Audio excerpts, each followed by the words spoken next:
Good evening, everyone. Looks like we have most of our board members available. Yeah, everybody, I think. Great. Well, let's get our May edition of the Souhegan Cooperative School Board meeting underway. And I'll start with the right to know script. So today we'll be conducting a school board meeting of the Souhegan School Board. Before we get started, I'll read through a checklist to ensure that the meeting that we are holding is in compliance with the right to know law. As chairperson of the Souhegan School Board, I find that due to the state of emergency declared by the governor as a result of the COVID-19 pandemic and in accordance with the governor's emergency order number 12 pursuant to executive order 2020-04 and its extensions, this public body is authorized to meet electronically. Please note that there is no physical location to observe and listen, and listen contemporaneously to this meeting, which was authorized pursuant to the governor's emergency order. In accordance with the emergency order, I am confirming that 1, we are providing public access to the meeting by telephone with additional access possible by video and other electronic means. We are utilizing Zoom for this electronic meeting. All members of the committee and staff have the ability to communicate contemporaneously in this meeting through this platform. And the public has access to contemporaneously watch and or listen to the meeting on Zoom and via phone by following directions and links provided on our website, www.sau39.org. Number 2, we have provided public notice of the necessary information for accessing the meeting. Number 3, we are providing a mechanism for the public to alert the public body during the meeting if there are problems with access. If anyone has a problem, please email awallace@sau39.org. That's AWALLACE @sau39.org. Number 4, in the event the public is unable to access the meeting, will be adjourned and rescheduled. Number 5, please note that all votes taken during this meeting shall be done by roll call vote. And 6, let's start the meeting by taking a roll call attendance. When each member states their presence, please also state where they are and if anyone else is in the room with you during this meeting, which is required under the right to know law. So finally, I will call the roll and we'll start with Steve Coughlan. Steve Coughlan, I am at home and alone. Thanks, Steve. John. Glover is at home and alone. And Stephanie. I am home and alone. And Christy. I am home and alone. Thank you. And Laura Taylor. Home and alone. George Torres. Home and alone.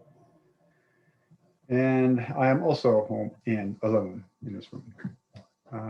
So having gone through that, thanks everybody. We'll go right to public input number 1 of 2 sessions. For those in the public wishing to address the board, please use the raise your hand feature and I'll call on you. And when I do so, you have 3 minutes to address the board with any concerns you may have. If it's something that requires an answer, we may not be able to answer at this point, but we'll get back to you as soon as possible. I see a hand up by Rolf Van Bever. Go ahead, Rolf, you have 3 minutes.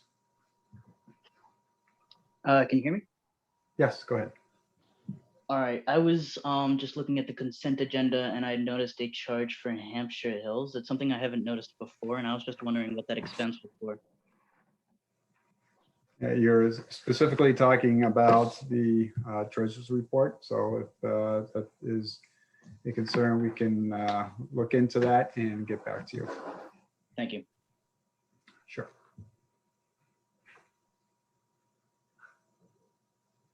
Any other members of the public wish to address the board at this time?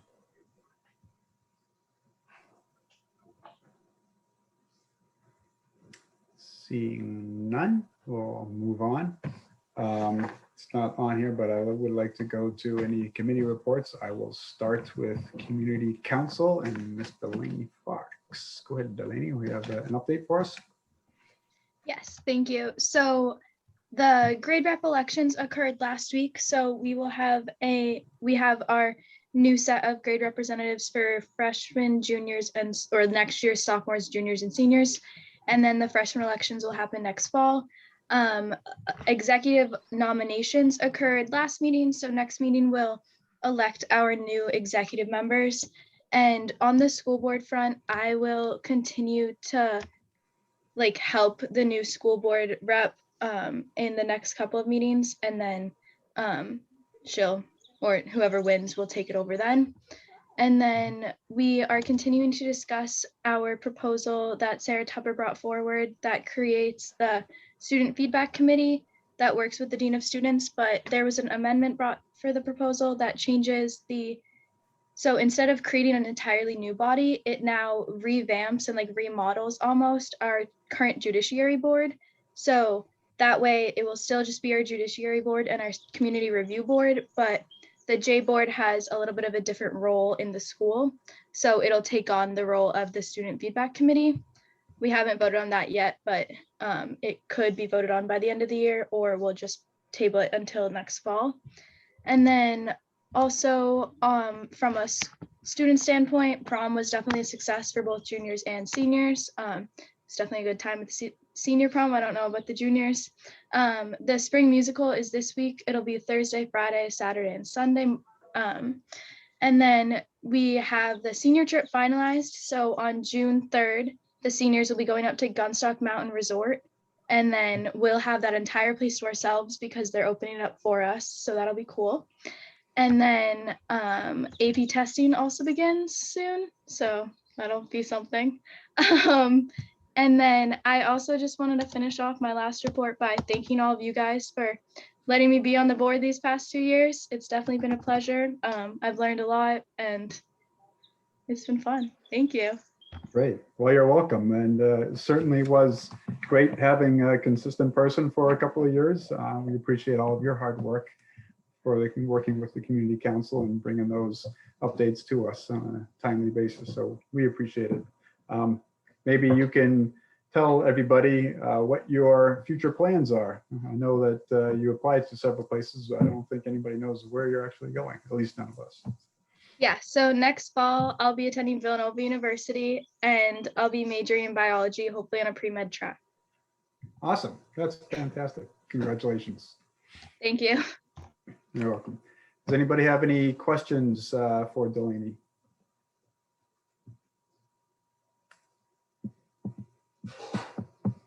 No? Okay. Well, that was an easy one for you, but it sounds like we'll see you for a couple of meetings yet to come. So you can't get rid of us quite yet. All right. Does any board members have any committee meetings that they like to give an update on? I see Stephanie's hand up. Go ahead, Stephanie.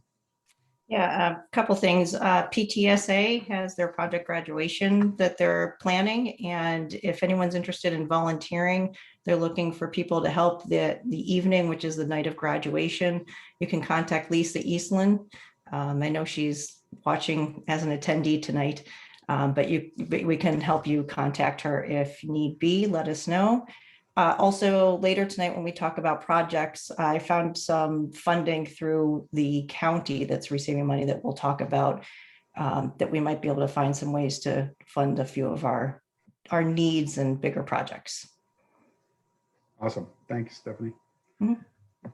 Laura, you have an update you'd like to share? Yes, I was attending something that was originated from the New Hampshire School Board Association.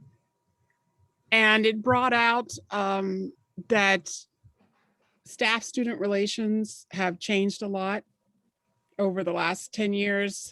And the ethics of conduct and the lines are very gray right now, coming back out of COVID, of student-staff relations and when are assignments due and appropriate boundaries. So I've done quite a lot of research looking to see what other schools have for policies and what we have for a policy. And I feel like we need our own policy for the high school. This is a high school issue where most of our students have cell phones, and our policy GBEBB and GBK. One's from 1992 and the other one is from 2013. And the New Hampshire School Board Association has updated policies. And I feel like we can build on that and create something. And I'd like to work on that and hopefully bring back a draft that maybe we could put in place for the fall. And I just was looking for board support for that endeavor. I know John said he was willing to help me. I reached out to Steve, but we didn't connect today. So.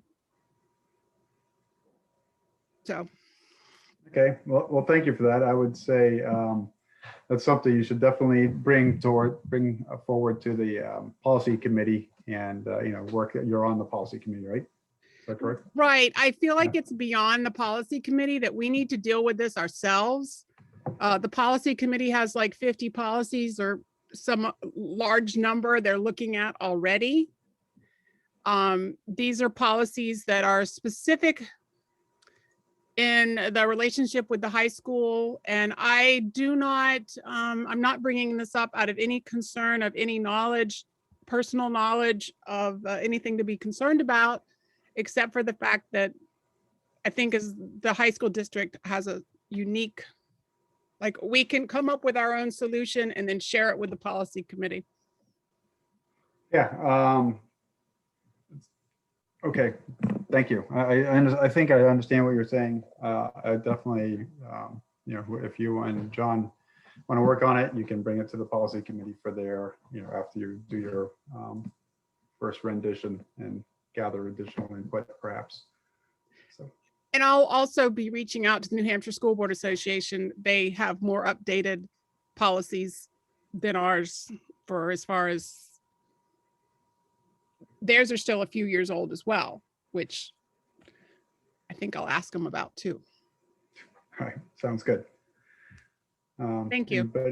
You're welcome. Does anybody else have any updates they'd like to share? No? Okay, let's move on to the consent agenda. Hopefully everybody has had an opportunity to review that, and I guess we'll start with a motion and whether or not anybody would like to pull any particular items from that agenda for additional discussion or clarification. Steve. Yeah, I would move we adopt the consent agenda, and I would like to make some corrections to the minutes of May 4th. Okay, so are they easy corrections, or in other words, that would we don't have to pull them, or we can do, should we pull them? Yeah, there are a couple of small corrections of statements of fact. Okay. So do you want to make that now, or do we need a second first? Just get a second first, then. Okay. I'll second second. Steve's motion. Okay. I heard John over Stephanie, but I heard them both at the same time. So we'll give it to John for this time. John has seconding it. Do you go ahead with your clarifications, Steve? Okay, starting at line 86, which is the last line of the non-public session. The superintendent and I left the non-public session at 6:59. And then so the vote that happened to exit non-public, I'm listed as voting yes, but I didn't because I wasn't there. So that's line 90. Line 96, the vote to seal minutes, I was not there, so I did not vote yes. Line 100, the vote on Dana Curran. I believe what happened there is Chairman Gronstra voted yes, and then noted that I was absent but supported it. And then I did not vote because I still wasn't there. Yeah. And then finally, to end the meeting, I didn't vote to end the meeting because I wasn't there. Okay. All good clarifications. Danae, you probably have those. If not, let us know and we can make sure that get those over to you. She doesn't, but Um, if she needs them, she get them from me. Okay, great. So we have a first to accept the consent agenda and a second. Any further discussion? Okay, seeing none, we'll do a roll call vote to accept. Oh, Stephanie put up her hand at the last second. Go ahead, Stephanie. I just thought of something. The principal's report wasn't in here. Is there a reason we don't have it in our agenda? I believe that's in the SAU agenda. And why are they going back to the SAU agenda? I thought we discussed that we felt it was better that we were able to discuss school items at our own school board meeting. Yes. Go ahead, Adam, sorry. No, that's my fault. I gave the principals the wrong date for this month's principal report. So we included them for Thursday, but we didn't have them ready for last Tuesday. So that's my mistake. But we are absolutely keeping them at the school level for sure. Okay, so we're not going to discuss that till SAU meeting because that's where it is. Correct. I believe, Mike, your principal's report is in the SAU packet. Is that correct? Yeah, but excuse me, but I believe everyone's received it, Adam. So if they wanted to ask some questions, I could entertain some questions or if it's appropriate. That would be helpful. Sure. Okay, I would then ask that we do that. We can do that right after we accept the consent agenda, since it's not actually listed in the consent agenda. We can just, if everyone's okay with that, we can just add in, 10 minutes or so to go over any questions from Mike's principal's report. Is everybody good with that? Okay, I saw one thumbs up, but I assume by everyone's lack of not wanting it, that's okay. So we'll move that forward. Laura, do you have a comment on the consent agenda? I'll wait Okay. until after the vote. Is it on the consent agenda or a different topic? I'm comfortable voting. Okay, great. All right, so let's go move forward and vote on the consent agenda as amended by Steve. So we'll start with Steve Yes. and John, Glover, yes. Stephanie, Run, yes. Christy, Peters, yes. Laura, Taylor, yes. George, Laura's yes.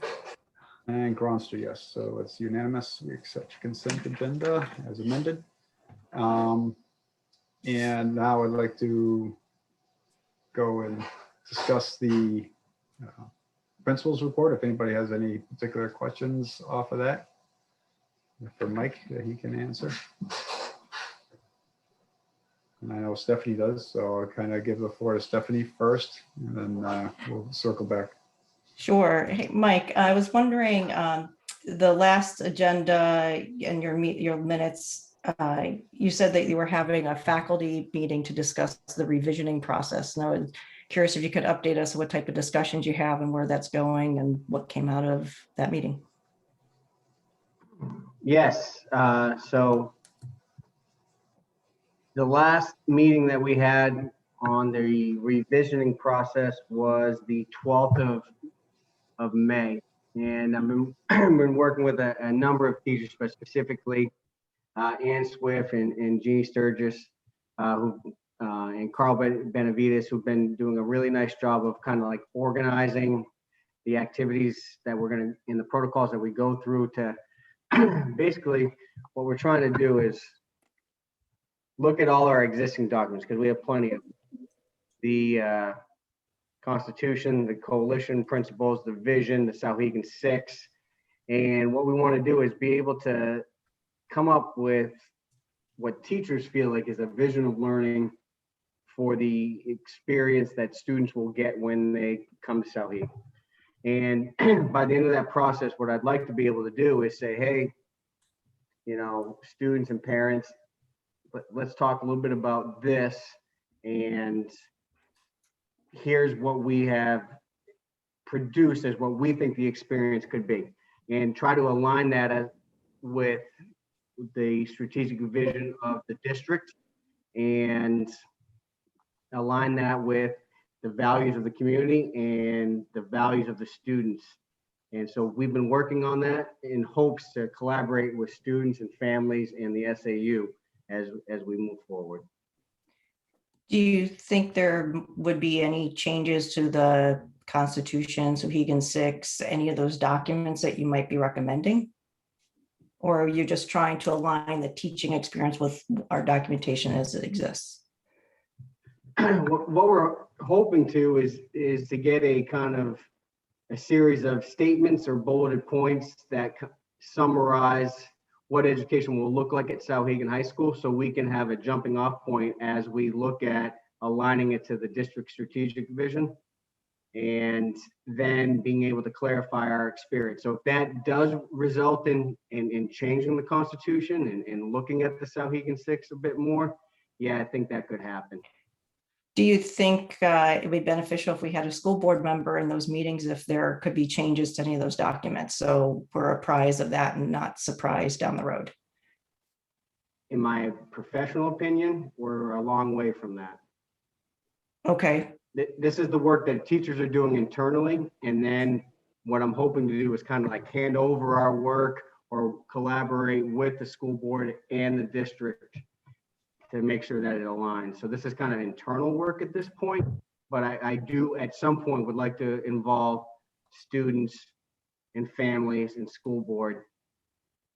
You know, but Yeah, because I think bringing us along, I think while bringing us along while you are considering all those things would be beneficial, because keeping us apprised, I think, is an easier way to make changes happen if we understand why and how it came about, versus one day come to a school board meeting and say, oh, by the way, we'd like to change this. We've done a bunch of work, but we're just going to tell you for the first time.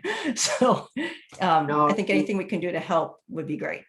No, and I understand that take, but if we're being honest, there's far too many documents at Souhegan that drive the educational experience, right? And we need to be able to, as a school board and a building level principal and a superintendent, be able to clearly and concisely articulate what the experience is going to look like. So the average person, student, and family who doesn't tune in to school board meetings is not well versed on all the different documents. That's what, can understand what it looks like. And that's all we're trying to do, just to set ourselves up to be able to have the conversation with this group of people, with families, with students, with the superintendent, because there's just, in my professional opinion, too many documents that are driving what happens at Souhegan. It just needs to be narrowed, because there's all sorts of good things that are happening. We just got to be able to concisely articulate that to students and their families. Mm-hmm. So, but yeah, I would love to, bring you guys in at the appropriate time. We're just not quite there yet. And, but I will bring you guys in, when it's appropriate, I think, but then there's a lot of transition happening at Souhegan, and I got to be able to work with the new, dean of faculty and some domain leaders and Adam Steele and Steve Chamberlain and Christine Landworld to be able to do that. Mm-hmm. Okay. I do have another question, but I'll wait to see if anyone else wants to ask something.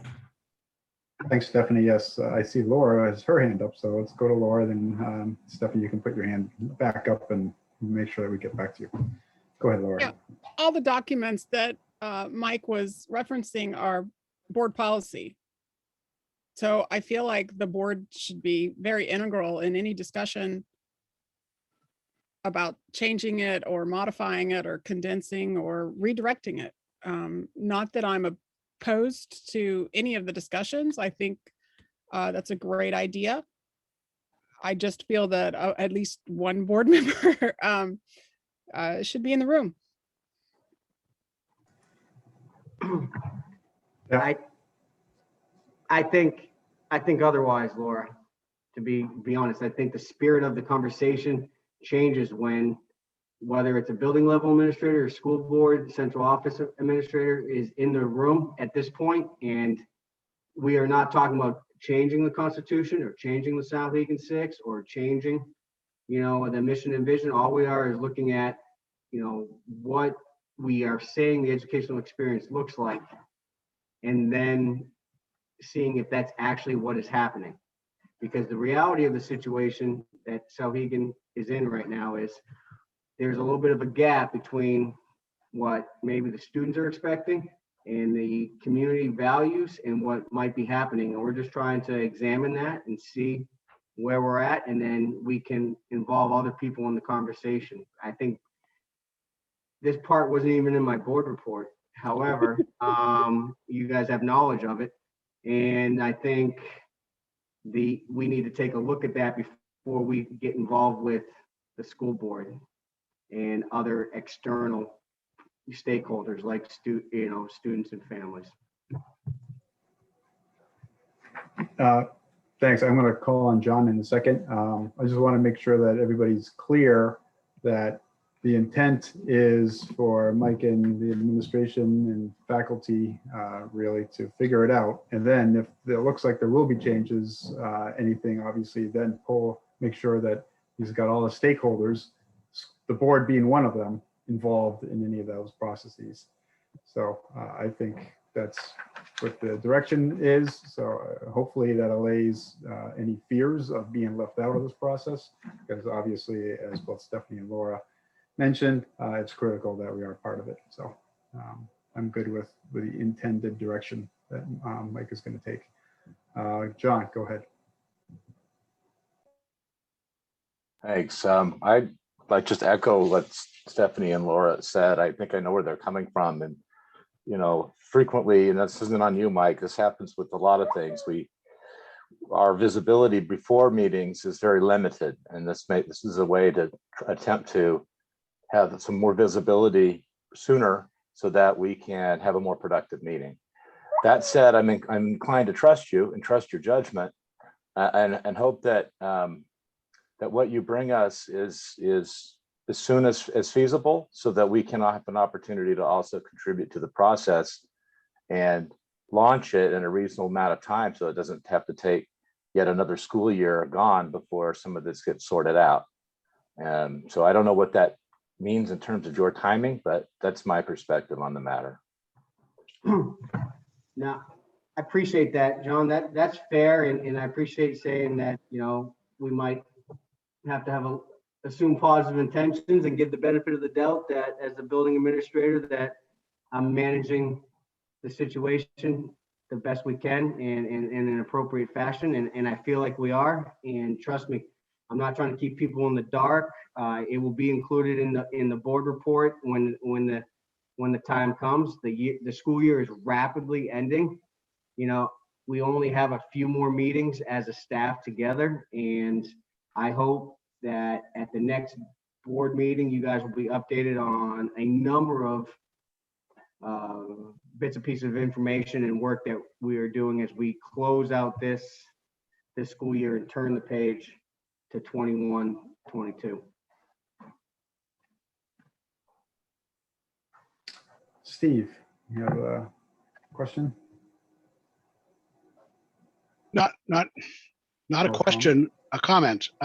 So I view these meetings as the staff figuring out what it thinks. And as Mike said, if someone else who's not of the staff is in the room, the staff may not speak freely amongst itself and decide what it thinks. As Laura pointed out, these things that everyone seems to be concerned might change under us are all board policy, so they don't change unless we change. The staff has taken on the mantle with Mike's direction, assistance, whatever, to sort of look at where we are and perhaps make some recommendations to us to change things, but they can't change anything, only we can. So I think we need to give them a chance to decide what they think, find their own consensus, and then come and if something needs to change, convince us and the public that it needs to change. And that's the only time it can change. Thanks, Steve. Let's go back to Stephanie. Thanks. So I know the New Hampshire SAS science piece was taken recently. When do we get those results? Christine knows. Yes, we should have those results soon. What happens is some students are sometimes pulled for slightly different scoring. So we often don't have comprehensive results. We have some initial results, but they're not complete yet. I should have them fairly soon though, within probably the next week or two. Okay, so hopefully we'll see it on the next board agenda. If it's on the agenda, I'm happy to share. Yes. Okay, Pam, can you put that on the agenda? Yes, I will make the request to Mr. Steele to put that on the agenda. Thank you. Also, Mike, can we have a quick update on how the transition for 8th graders coming into 9th grade is going to happen with all the strange end of year stuff? Yeah, so we had I can't remember the exact date, but we had a Zoom kind of welcome meeting with parents and students back in March. We intend to bring the students, I believe the date is June 11th, as a kind of a step up day, transition day to the school. That information has been shared with a variety of people from different mediums and different people from our building to Amherst, and hopefully is out to students and families of 8th graders. But yeah, June 11th, I think it's 12:30. There's an activity planned. Great, thank you. All right, Laura, you have another question or comment? I just want to say that I was a little disappointed on the agenda tonight to not find several items that were left open from our previous meetings.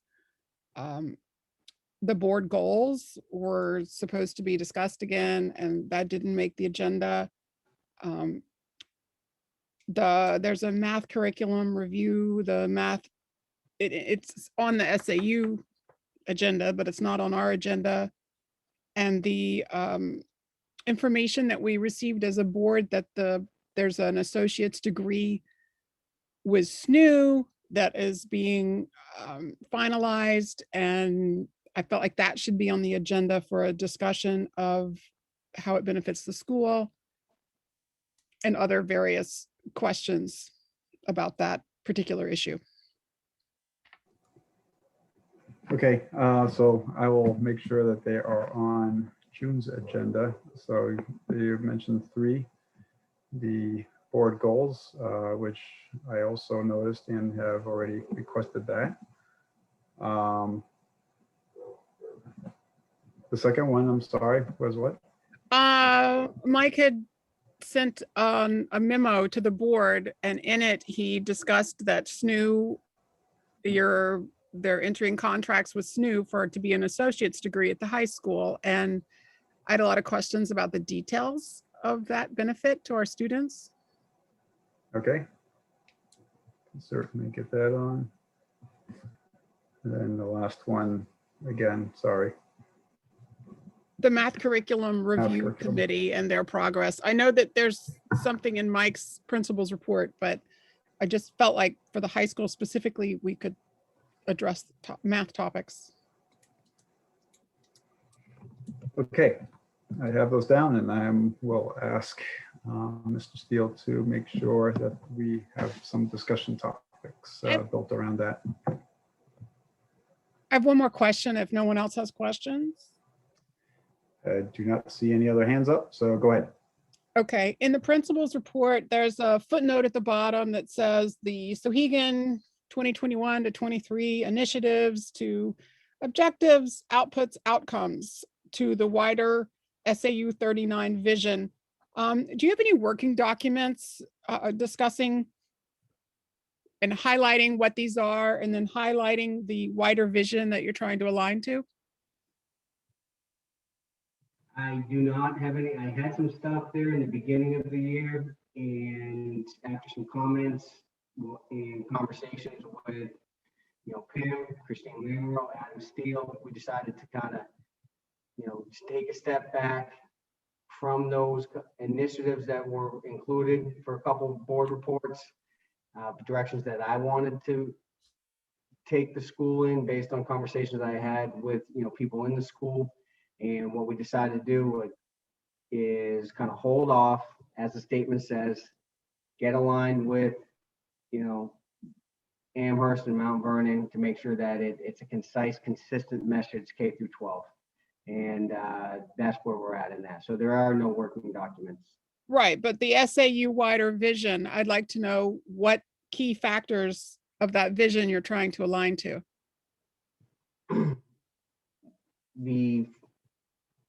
I'll kind of work with Adam. There's 4 points, Adam, that we want to make sure that we are aligning ourselves to and articulating consistently. We talked about them on a couple different times, from having an anchoring adult, having an individual experience, making sure that the post-secondary plan is affordable. And the 4th one, I can't jump off at me. Adam, you might remember it. Challenge for every student. Challenge for every student. And I just want to make sure the wording's correctly. And so as we kind of outline our goals, that we want to make sure that we're aligned to the strategic vision. And that just needs more conversation, and it needs more people involved in it before I can present them as actual goals from 2021 to 2023. Well, I don't speak for the board, but I'd like to see metrics for these goals. Like, I think it'd be easier to evaluate as we go along between now and 2023 if we had specific metrics that were part of it. Okay. Thank you.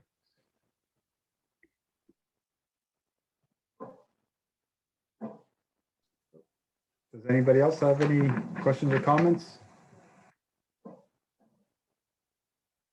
Okay, seeing none, let's move on to the unassigned fund balance project approval.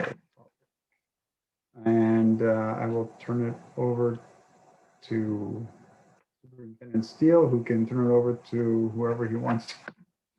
Yeah, thank you. So this is our update for the unassigned fund balance, and it should be fairly quick, but Michelle Croto, I'm going to ask you to take over.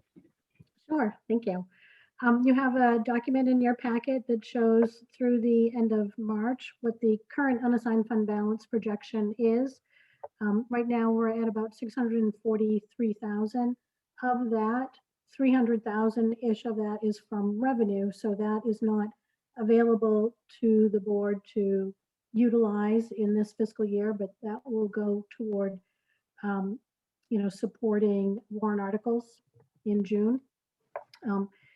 And the expenditure side is about 343,000 that the board could consider, approving year-end projects and utilize those funds to support those projects. I did include a note in there. You might have noticed that from last month to this month's projection, there was a change in the expenditure projection. And the biggest adjustment is that we've now included an estimate for a loss in the food service program, given that that's a federally funded program, and the type of, it's an enterprise fund, the type of funding that it receives requires that the general fund, if you will, make that program whole at the end of the year.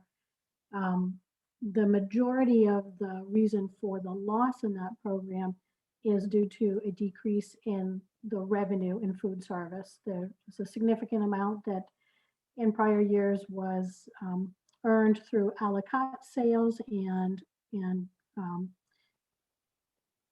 indirect or direct food purchases beyond the regular lunch program itself, the lunch meal. As you know, the lunches are fully reimbursed as free meals from the state at this point. So it's primarily volume that has resulted in that loss. So that's been factored in to the expense projection. Any questions on that?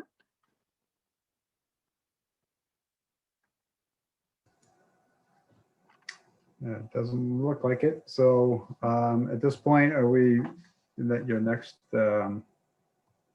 chart here shows the suggested projects, if we were to spend any of that money, and what the priorities are. Question I have is the replacement of the kitchen water heater, why, and actually even the HVAC PM work, why those items would not be included in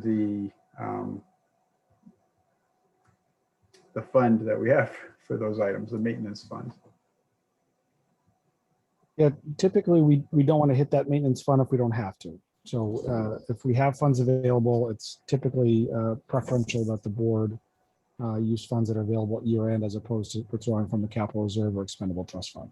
That is certainly a board discretionary item. And as we're going to hear later tonight, we have some decisions about that same fund.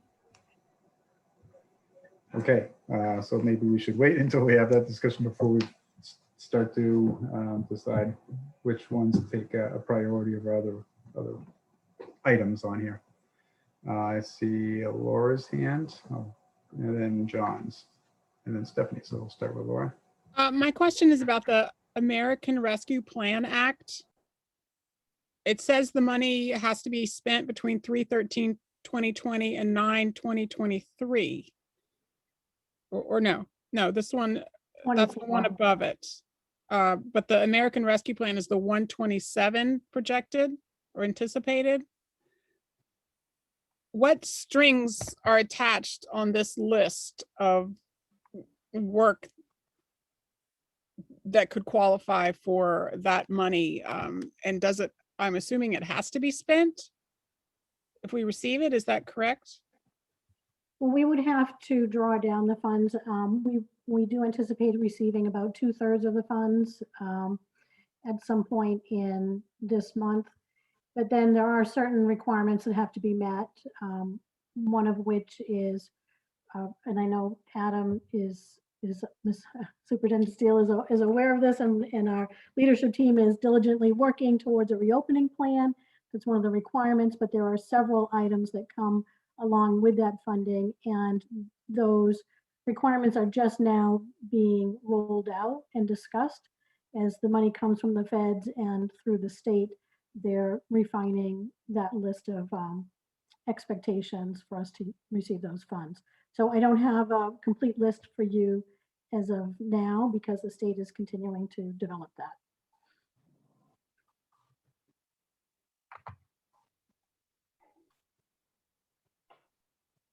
Sorry, okay, John?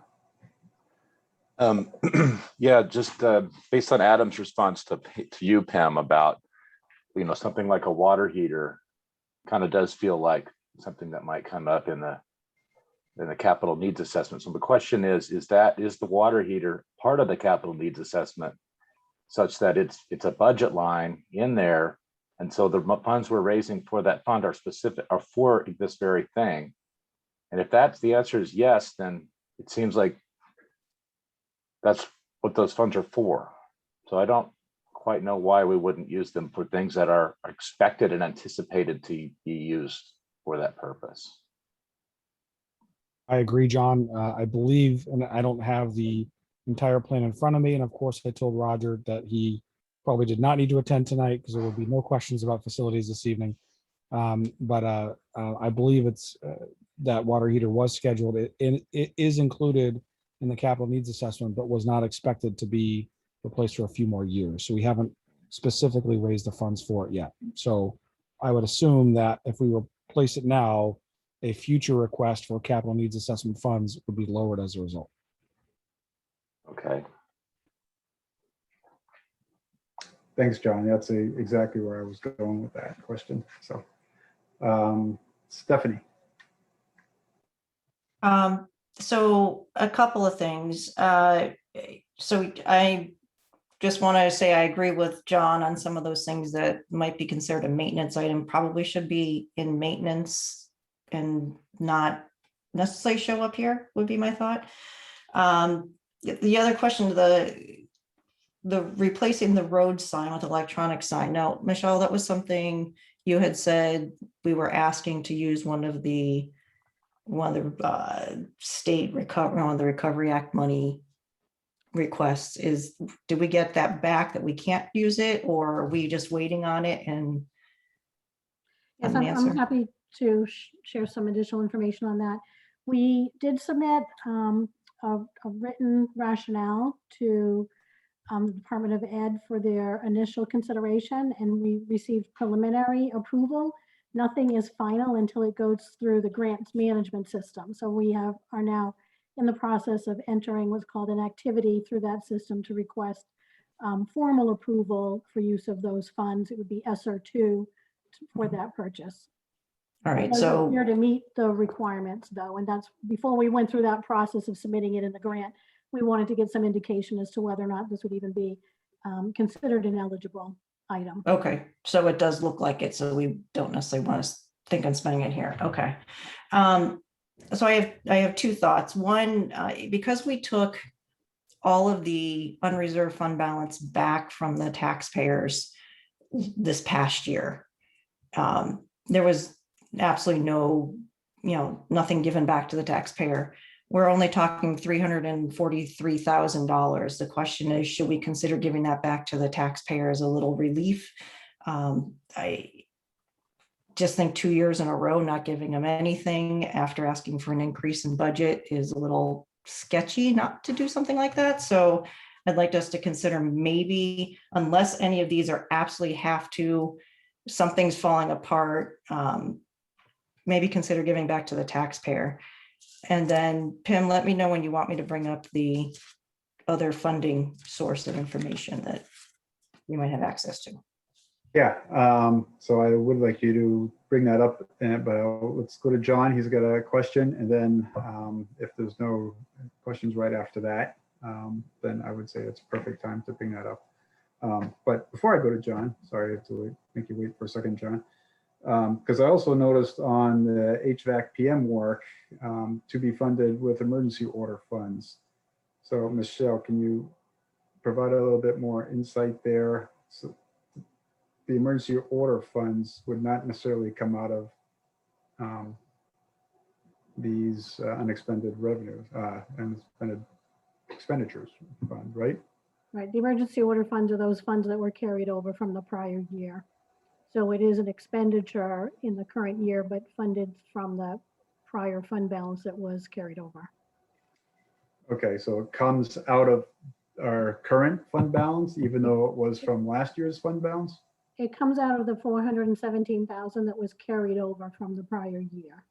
So it doesn't come out of the current year's budget, but it comes out of the amount that we were allowed to carry over from last year. Because typically school districts are not allowed to retain funds or carry them from year to year. And the emergency order provided an exception to that rule that allowed us to have those funds to apply toward COVID related expenditures.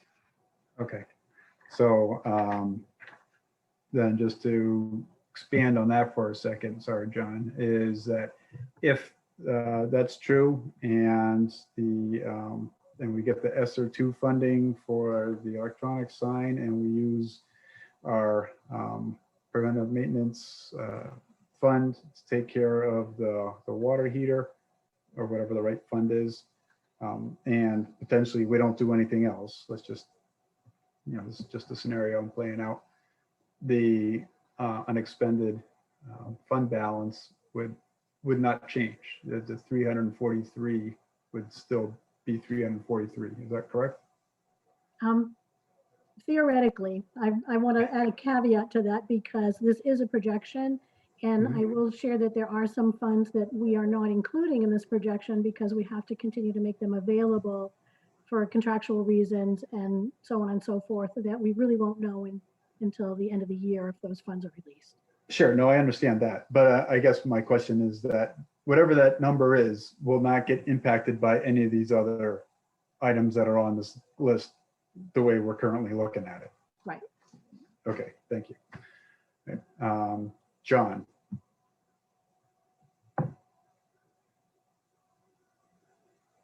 You're on mute still, John. That last discussion put a question in my head. It sounds like there's two buckets of funds. There's free money from things like ESSER, and there's taxpayer money, which is the emergency order funds, our local taxpayer money. Yeah.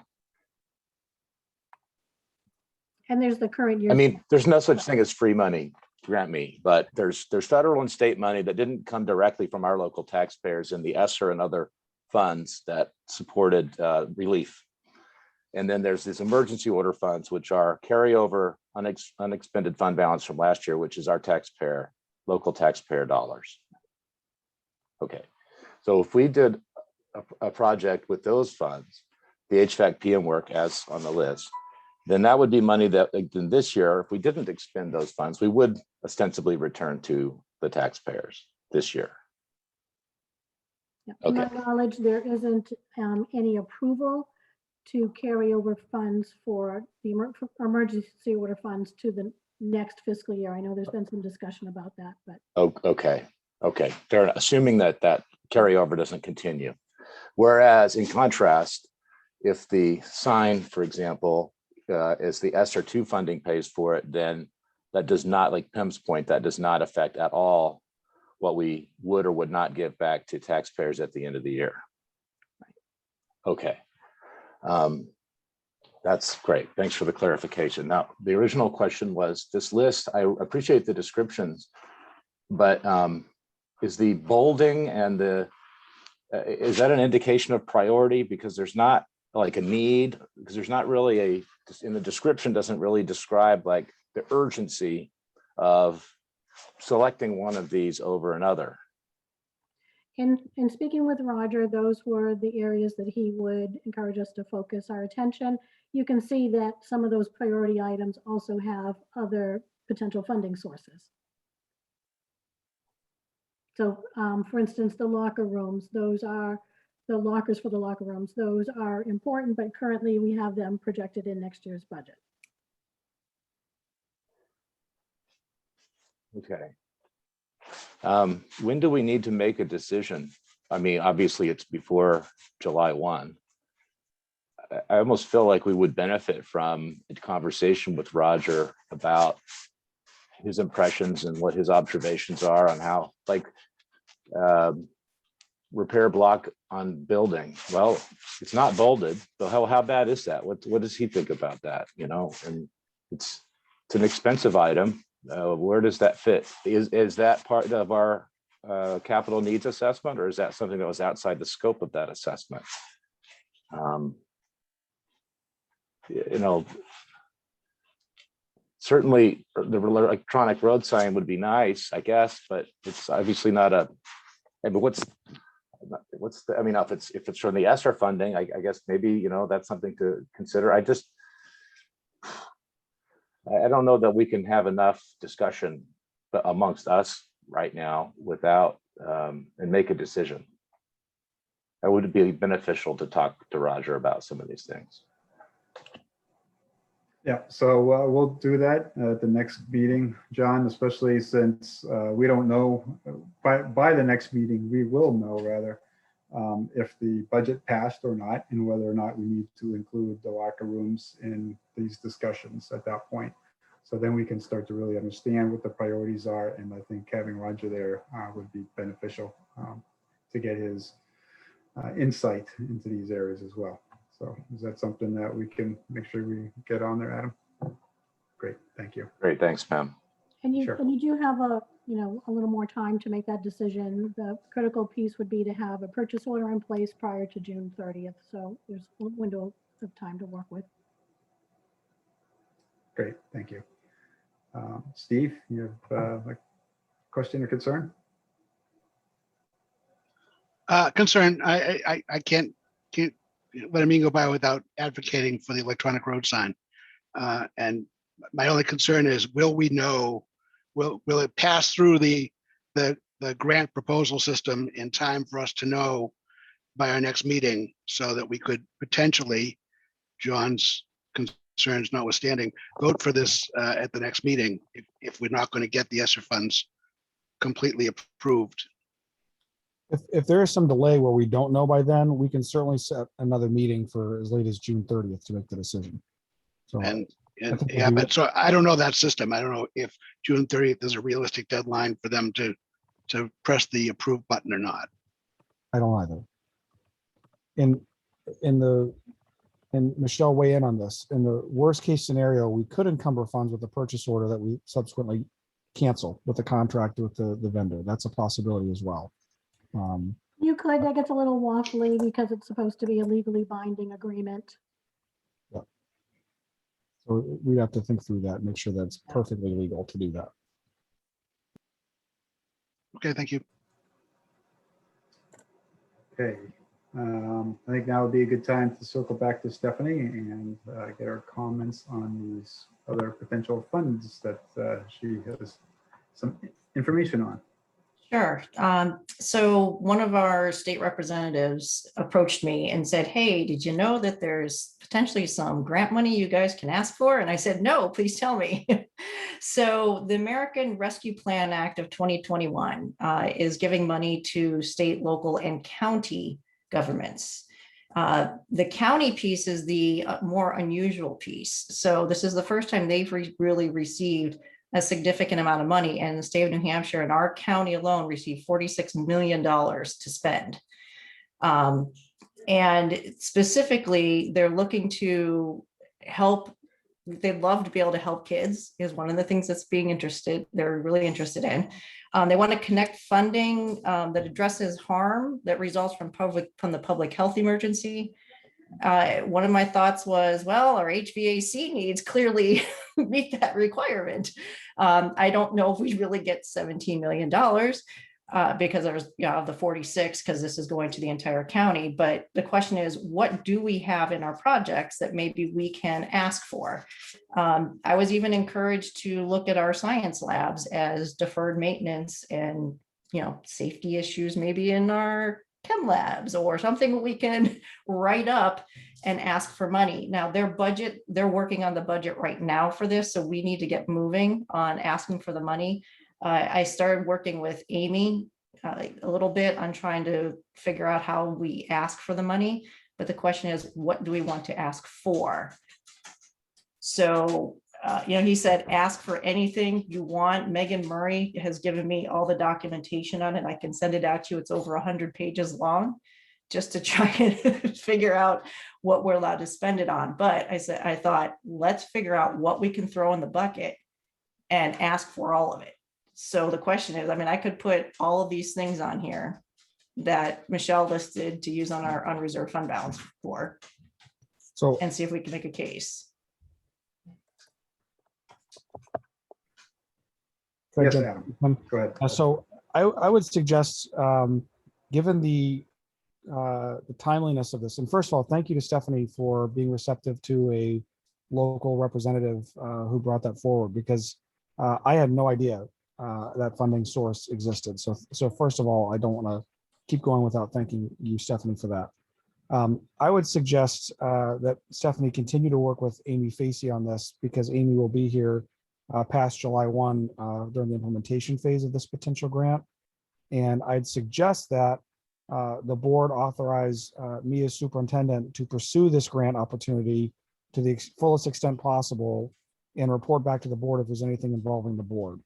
I'm going to do that on the assumption that the list of projects listed are all bona fide projects the board would potentially support on the unassigned fund balance list, and that the board is perfectly happy to accept grant funds that lower any other potential tax impact or revenue stream favorably for our taxpayers. So if those two assumptions are true, I think a motion from the board directing me to work on this and to report back would give us, if nothing else, a starting point to start pursuing these funds. Stephanie, am I thinking about it the right way? Yeah, the one thing, like I said, that is stressed throughout the entire document is we need to connect the funding to how the public health emergency. So one of the things was suggested was if we lost any education to the pandemic. So look, Christine, if there's anything that's not going to be covered by Title I, let's get it in there. If we have to find students who have unfortunately fallen off our radar because we don't know what happened to them, if it takes us money to look for those students to get them back on our school roll, all that should be thrown in there. I was thinking HVAC because it's specifically isn't spelled out in there for healthy environments. So yeah, anything. Yeah, so then that'd be my suggestion then, Mr. Chair, is that the board make a motion to that effect. Yeah, that sounds good to me. And we can make that motion right now and get that going. So would somebody like to make that motion? I'll move to authorize our superintendent to pursue this funding source with the county. Great, thanks. I have a second. I'll second. Thank you, Christy. Right, let's do a quick roll call vote. Start with Steve. Yes. John? Glover, yes. Stephanie? Friend, yes. Christie, Peters, yes. Laura, Taylor, yes. George, Torres, yes. and Gronster, yes.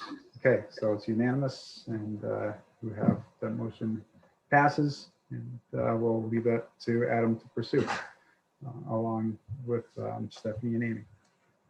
And I see George's hand up. I'm sorry, back before I move it to George. Stephanie, were you all set with that? Yep. Okay, thank you. That was great information. George, go ahead.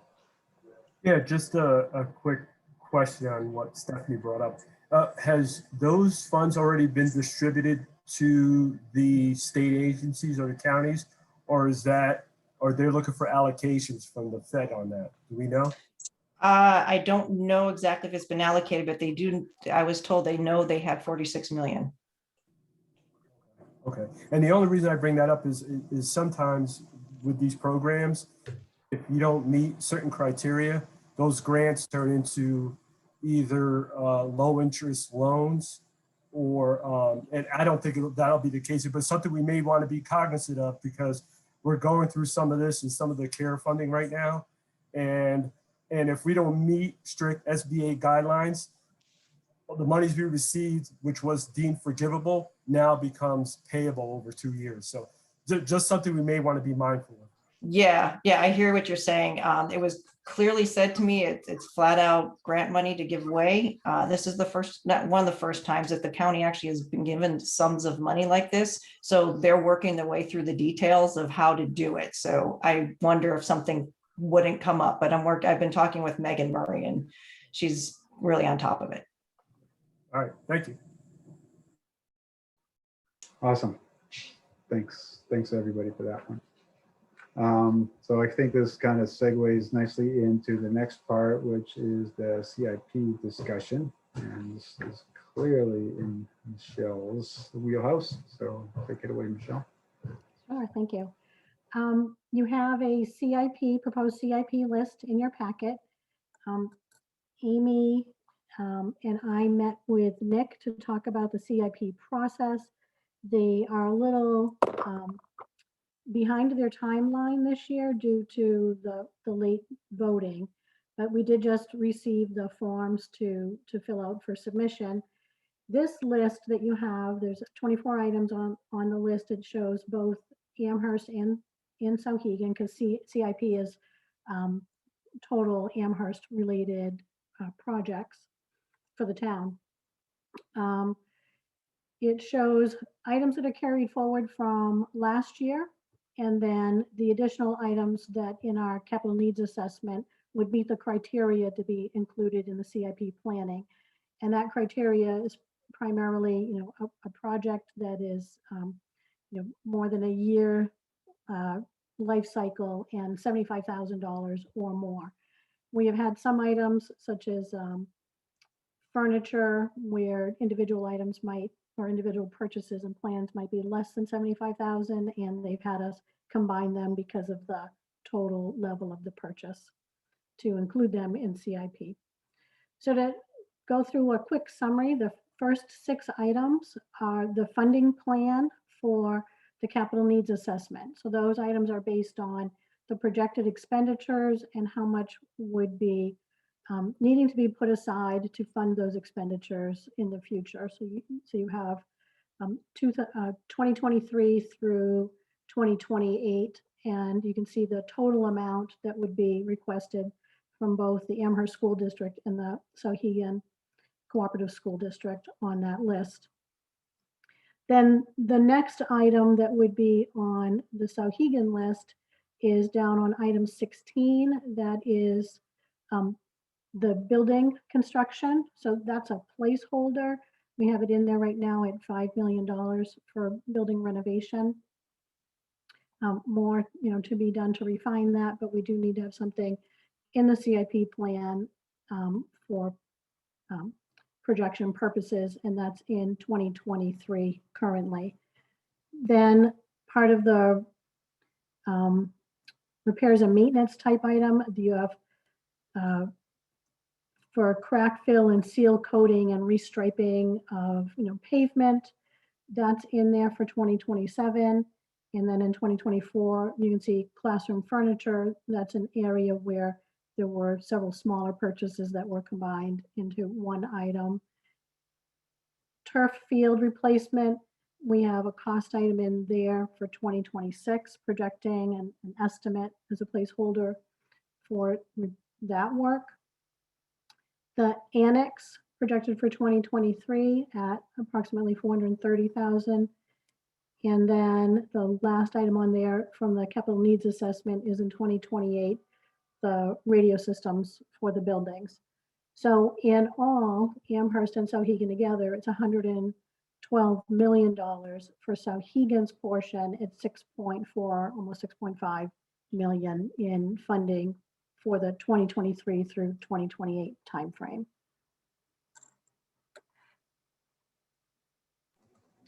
Thanks, Michelle.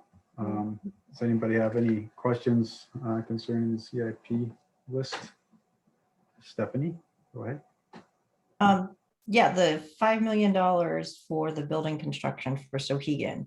We know that the estimate given to us by the architects to get the HVAC done, because once we start breaking into the walls, then we reveal wiring and fire sprinkler systems and things that all have to be upgraded. We know it, I mean, he told us originally it was gonna be around 17 million to do all that. So 5 million isn't even close. So do we need to revise that number? I can certainly change that to 17 million if that's the pleasure of the board. It was the estimate that was given to us. That's the best I can work off of right now. Yeah, I think that's a fair number. I mean, CIP is a planning document. It's not a definite, but I think 5 million, to your point, Stephanie, is woefully underreporting the need. Okay. And a question also, the 430,000 for the annex, is that renovations in regards to what? Do we have any more information on that? That was the science wing. Oh yeah, okay. The science classrooms. Yeah, sorry. I knew that sounded familiar. Okay. Yeah, and that's only for one classroom, that amount. True. So one thing that I'm working on, and I'm going to be doing a tour with Roger and the Souhegan 2 subcommittee out of JFAC to look at all of our science labs, classrooms in the main building and the annex. And we're going to understand what all the requirements are to try and come together with a budget for maintaining all of them. We got on a call with Mike and he gave us the go ahead to work with Nathan Carl and Roger and everything, just try and put together everything. So before, and that's the end of May. So we should have some more information of some needs and then make sure they get into the budget or get a plan. So we might be able to revise this document with a little more accuracy in a few weeks. That sounds good. John, you have a question? Yeah, concern? please do that. Not only the dollars, because 17 mil estimated for the HVAC. I can imagine that the building construction contemplated in line 16 was not only HVAC. So maybe that number needs to be 20 mil or 22, I'm not sure. Maybe to that extent, maybe the project description here could be a little bit more informative. And maybe there needs to be another line, like instead of Souhegan High School building construction, it could be Souhegan High School HVAC replacement, and a new line, whatever this building construction was supposed to be specifically. I mean, we're looking at Amherst School building, which I think we all kind of know what that is, but it probably should say new building construction as opposed to building construction for Souhegan isn't necessarily a new building, I don't think, right? So maybe someone could spend a little bit of time on the project description as well as the numbers. And also, why is the turf field replacement here? I mean, is this, or maybe the question is, if the turf field replacement is a CIP project, so it should be here. I guess the funding source isn't necessarily when you say expendable trust fund for capital projects, that's not the only funding source for the project on the CIP list. Ergo, the turf field is its own unique funding source, the savings account. Good point. So a couple comments. This list is a summary. There's an actual form that has to be completed for CIP, which is a little more descriptive and requires information on the expenditure and the anticipated funding source. So that's one piece that I would share. Additionally, the capital needs assessment has in that document, it identifies if these projects are to be funded through operating budget projections versus part of the funding plan through the capital reserves. So there's a mix, and not 100% of the items are anticipated to go through the capital reserve, if you will. So the turf field replacement, as an example, is not in the capital needs funding plan projection at this point. That was one item that was added as a warrant article for this year, for June. And beyond that time frame, there'll need to be more discussion about how to fund that. Okay. Steve, go ahead. Yes, yeah. So to follow on to John's question / comment, that Souhegan construction line in its prior lives was Souhegan 2.0, and it's always been the best number we had at the last moment before submission had to be made from the architect. So it's there's always been some piece of paper somewhere that said, well, at this point in the discussions, this is how much we've heard from the architect we think it'll cost. And so it's grown, as they say, like Topsy. The first year was in there was $1 million. So this giant leap to 17 million. If that's the last number we have from Lance, that's the number we should use. If there's more, if there's a bigger number from Lance, we should use that. But I think that 17 million from Lance was, once you're in there to do the HVAC systems, you're going to do all this other crap as well, because you're not going to open it up again.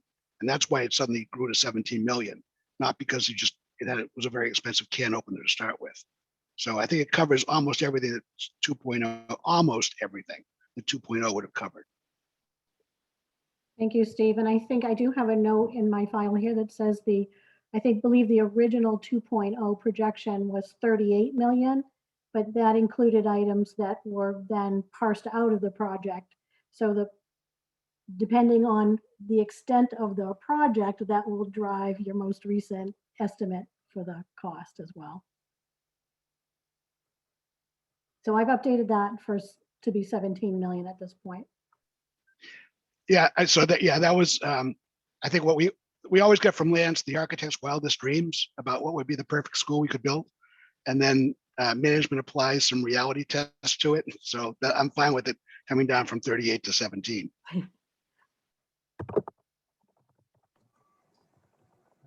Laura, go ahead.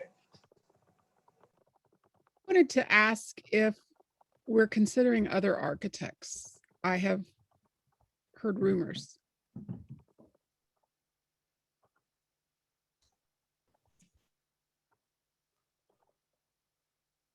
Would you like me to answer that, Mr. Chair?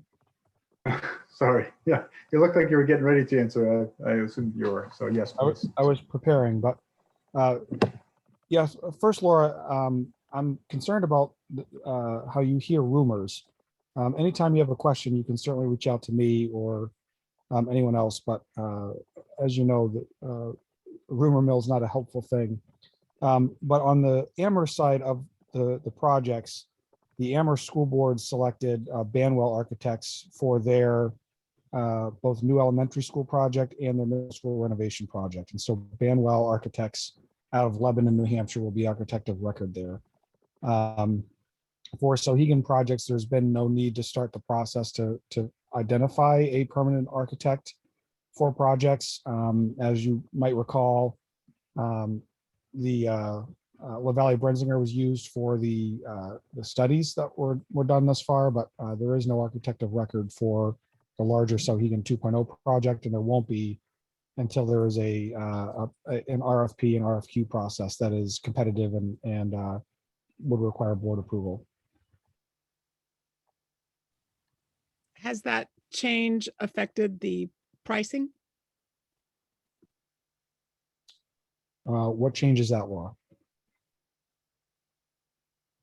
The change of architects, was it a lower pricing or? Lower pricing for the Amherst projects? Yes. I've not received any updated pricing thus far officially, and there's been nothing reported to the Amherst School Board quite yet. But we hope so. Thank you. I was just wondering if they're using different architects, if we might get estimates from different architects that could affect what we're budgeting for. But thank you.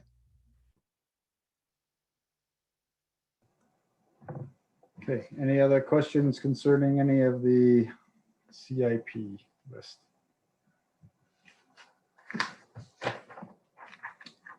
No? Okay, thank you all for that. Let's move on to the school ranking report topic. So Mr. Chair, yes, our agenda is a little bit behind. We had scheduled the trustees of the trust funds for 7:30.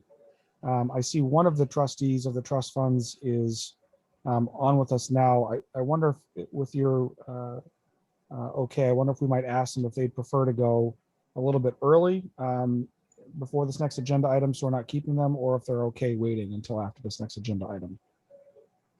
yeah, I think that's a good idea. So why don't we ask Mr. Grenbeck if he would like to proceed or wait?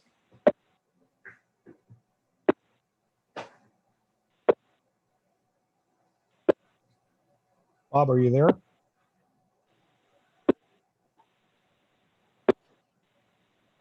Unfortunately, Bob, we can't hear you. Can you hear me? Now we can. I would, Lori gets theirs. All right, we didn't get all of that, but we got enough to hear that you prefer that we wait. Then I wait, yes. So go Very ahead. good. Thank you, though. Okay, great. So let's go ahead and move forward with the school ranking reports discussion. Mr. Chair, with your okay, I didn't have something prepared in time for the packet, but I do have something I'd like to share to start the conversation with the board. If that's appropriate, or I can wait for board members to weigh in first and then jump in. So either way. I think it'd be appropriate to go ahead and go ahead with your initial comments, and I'm sure that'll spur additional reaction and questions. Very good. Okay. Just moving some windows around to get ready. So, okay. As the board is certainly aware, last week we received the U.S. News and World Report high school rankings for New Hampshire, and we were ranked 19th in the state of New Hampshire. We've received several communications from concerned community members and other folks about how low that ranking was for Souhegan High School. And so I wanted to take a few minutes to go through some of that and share some comments with the board. I want to start by saying I want none of my comments to be taken as criticism of any of our staff or our school, but simply an honest reflection of our school and our school's progress, and more importantly, where we need to go as a result. So I'm going to skip the typical disclaimers of metrics are one thing and they're not the only thing. We've talked through all of that, and I'm not going to go over those things, but I will say that although the U.S. News and World Report rankings are not the only thing, they are important, and they're important to our community. They're important to me. And while they're not the ultimate measure of the success of our school, they do matter, and I don't want anyone to assume that they don't. So we went through, and Christine actually did this work of looking at our rank in the state and the various factors that are used to rank our scores. And you'll see that we didn't rank high in any of them really for this cohort of students. And again, this data is based on the 2018-2019 school year. So a couple of years ago's data. And this breaks down how the scores were calculated and how the rankings are calculated for us. And so you'll note that one issue that stands out is the number of students who take AP exams is clearly hurting our scores. The other thing that is clearly hurting our overall ranking from U.S. News and World Report's perspective is the total minority enrollment that we have of students that are also economically disadvantaged. And we have so few of those that actually affects our rank as well. Our graduation rate is fine, and we have so few students in the underserved student performance category that we're not even ranked or calculated in that way. A more graphical way to look at this, as you know, we compare ourselves to high performing schools across the state. And this is a list of those high performing school districts that we compare ourselves to. And you can see Souhegan in red with a fairly precipitous drop from where we've hovered over the past couple of years, being around the top 10 to now being significantly below. And then breaking down even further, we have information that I want to thank Steve Frades for preparing on our behalves that shows our relative scores in these different categories. As you can see, the college readiness score is actually overall would rank us around the top 10. And oddly enough, our math and reading proficiency scores are better than several schools that are ranked higher than us, as is our graduation rate is higher than several schools above us. But really our AP scores, or the number of kids who took AP tests and then percentage who passed is significantly affecting our rankings. I just put this together in the last couple of days. I'm happy to share this with the board. I believe perhaps Ms. Taylor or Ms. Grun might have asked me for this presentation. So I'll head that question off and let you know. I'll be happy to share that with the board after this discussion. So those are some more graphical things that I wanted to share about this. But I want to spend a few more minutes outlining some of my thoughts about this ranking. So, first, I can share that I'm not surprised by this ranking, and frankly, think that our scores could be a little bit lower and might remain a little bit lower for as long as the next 3 to 5 years.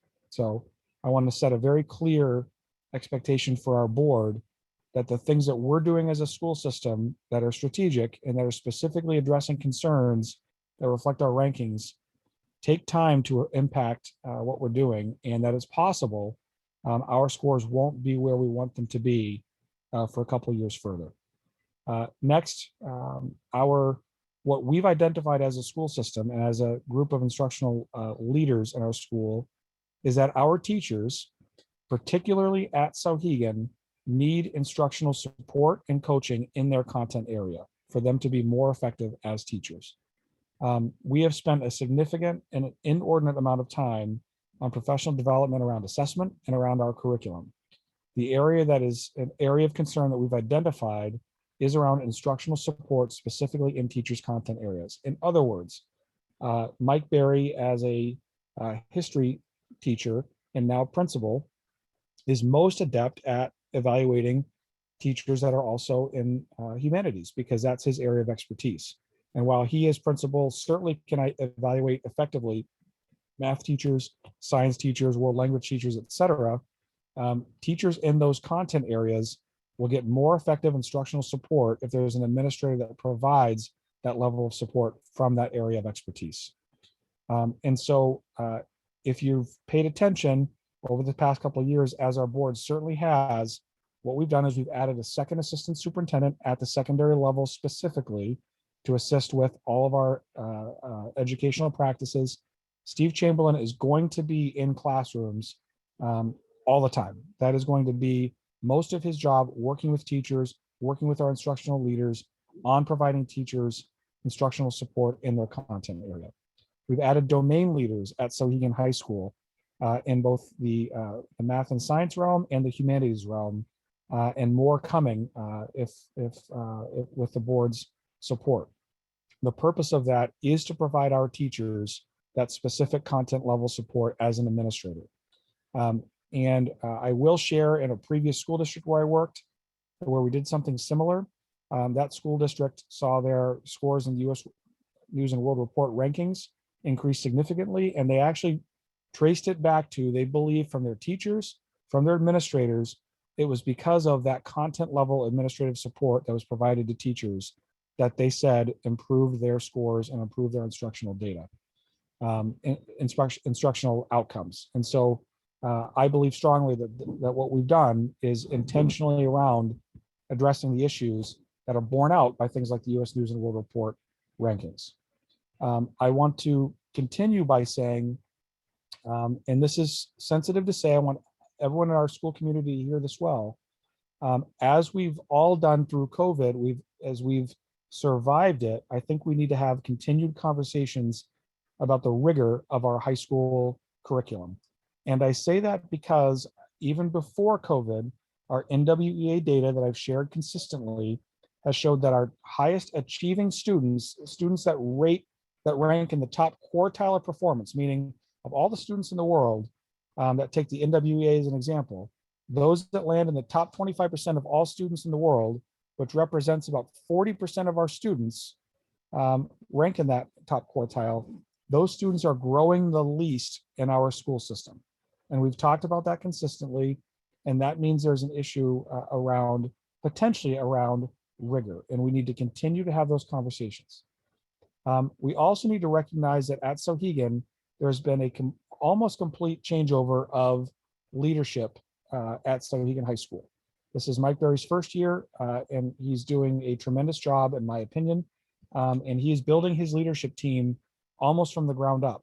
And that certainly will have an impact and take time to take hold. But I want all of the board to hear, I am not, number one, making excuses, and number two, not looking for a delay and accountability in improving what we do at Souhegan High School. This community invests quite a lot of dollars and trust into us as a school system. And the imperative is for Mike and for his nascent team that improvements need to happen and happen quickly, because it matters. And it matters to the students who only get one chance to attend and go through high school. So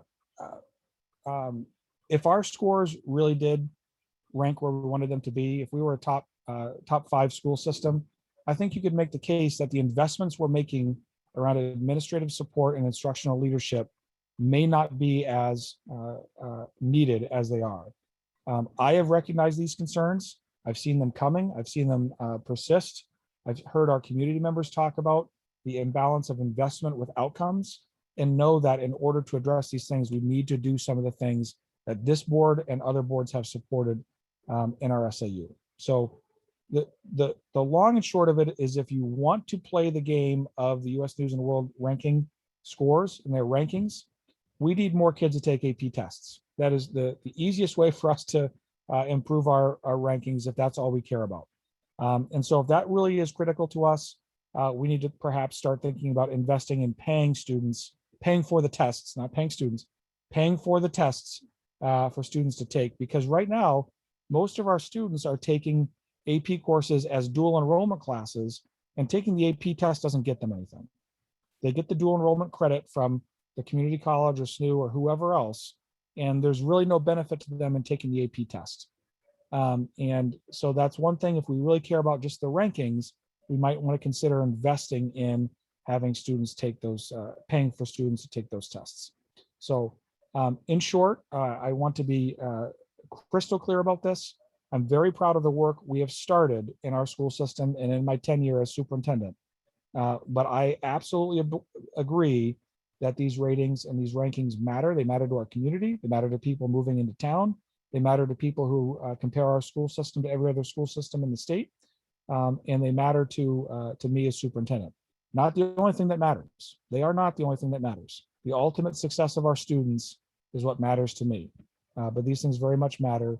And I believe strongly that this board, our SAU board, should absolutely hold me accountable as superintendent for making sure that these things improve to the satisfaction of the school board. So thank you for letting me go through that rather long introduction, but I wanted no one on the board or the public to think that I or anyone else is making excuses, looking for delays for more things to improve, or that we don't understand exactly what it's going to take to get us where we need to go. So thank you, Mr. Chair. Thanks, Adam. I think that was well put, and gives us a lot to think about as we start to formulate any questions that we have. So please take into account everything that Adam said. If you have particular questions on what he said or wish to challenge anything that he said, this is the forum for that as well. So I will take hands, and I see George and then John and Stephanie. So go ahead, George. Thank you, Mr. Chair. And thank you, Adam, for that explanation. My only question is, in remembering the chart, if I remember it correctly, we were pretty consistent for a period of time, and all of a sudden we had a huge drop. Is that because of the weighting of the metric they were looking at, or is there something more discernible that I'm missing? In short, that cohort of students performed poorly relative to their peers, both on the SAT that year and on the number of AP exams that they took and passed. So it varies based on that class of students and goes up or down based on that, which is somewhat unfair, but it is the metric and everyone lives by it. And it's only based on 1 year, correct? Correct. The 18-19 school year. Yeah, so that could explain some of the fluctuations that you see. Okay, I get it. Thank you. Go ahead, John. Yeah.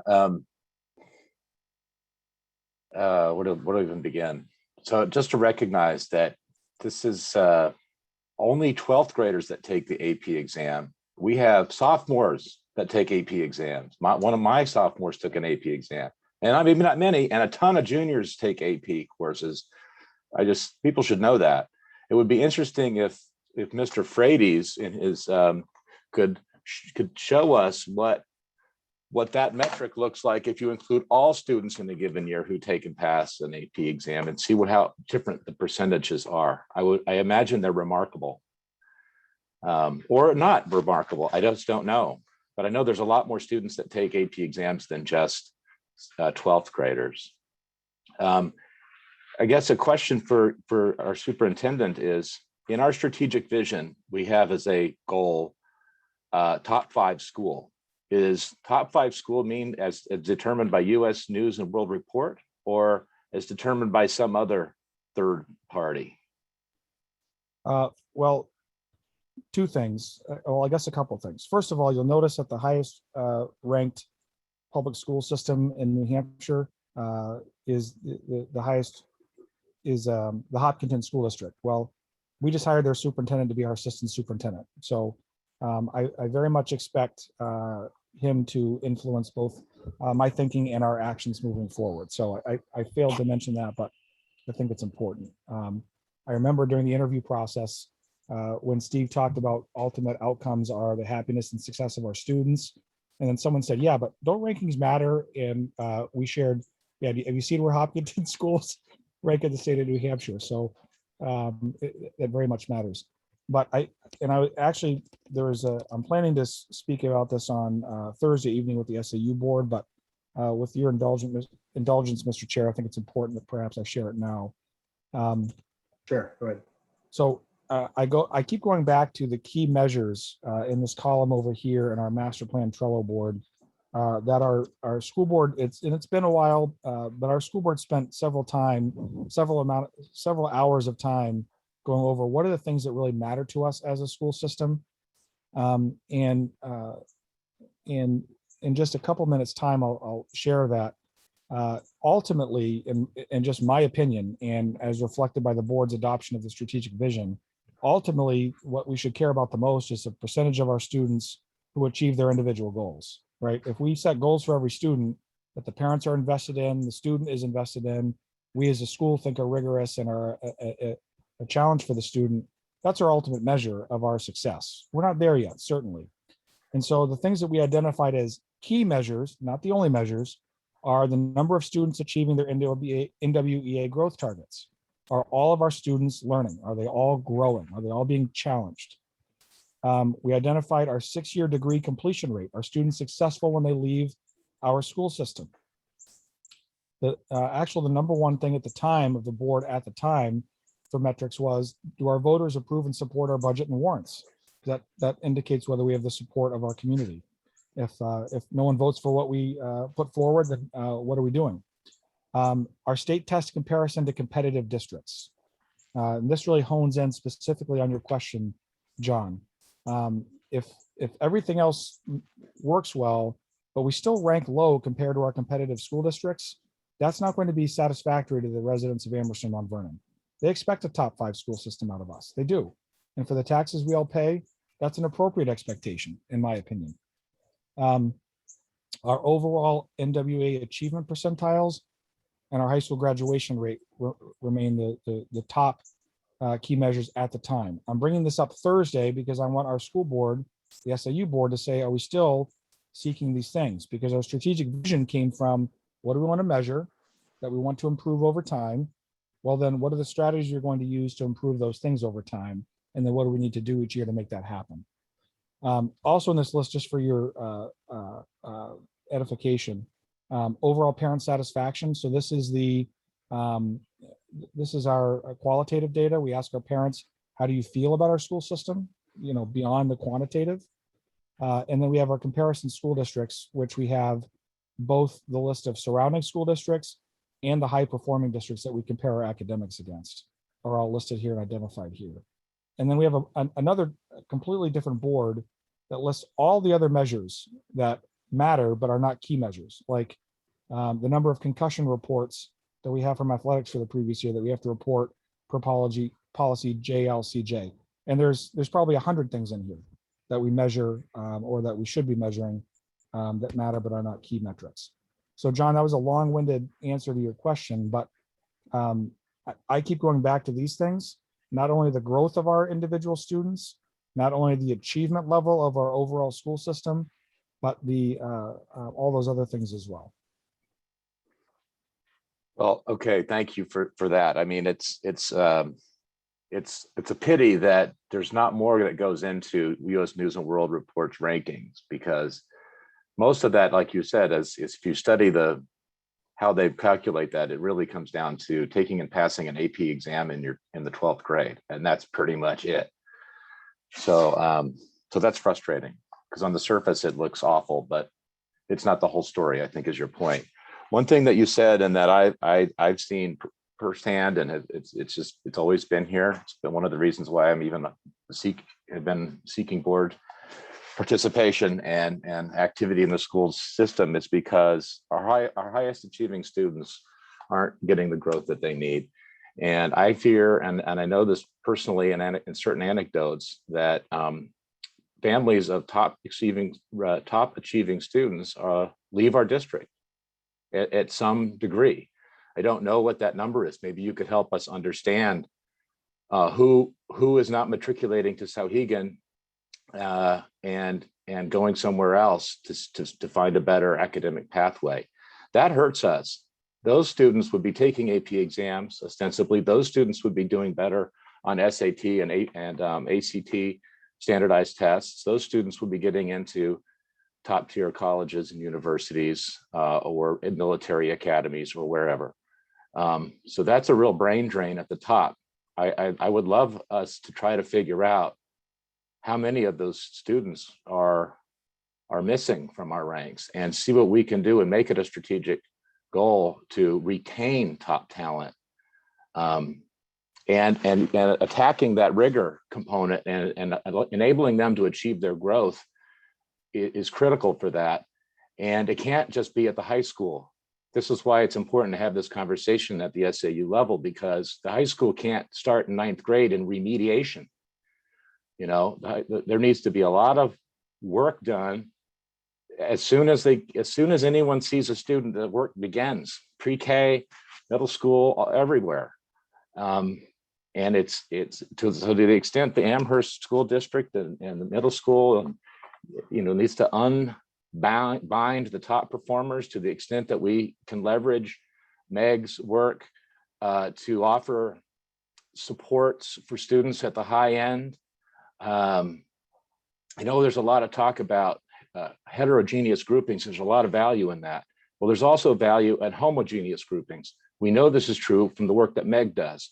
Take a group of students, you're in a heterogeneous group. For a period of time, they go to a homogeneous group and get the supports they need, and then they come back. I don't understand why we can't do the same for high achieving students to allow them to reach whatever potential that they have.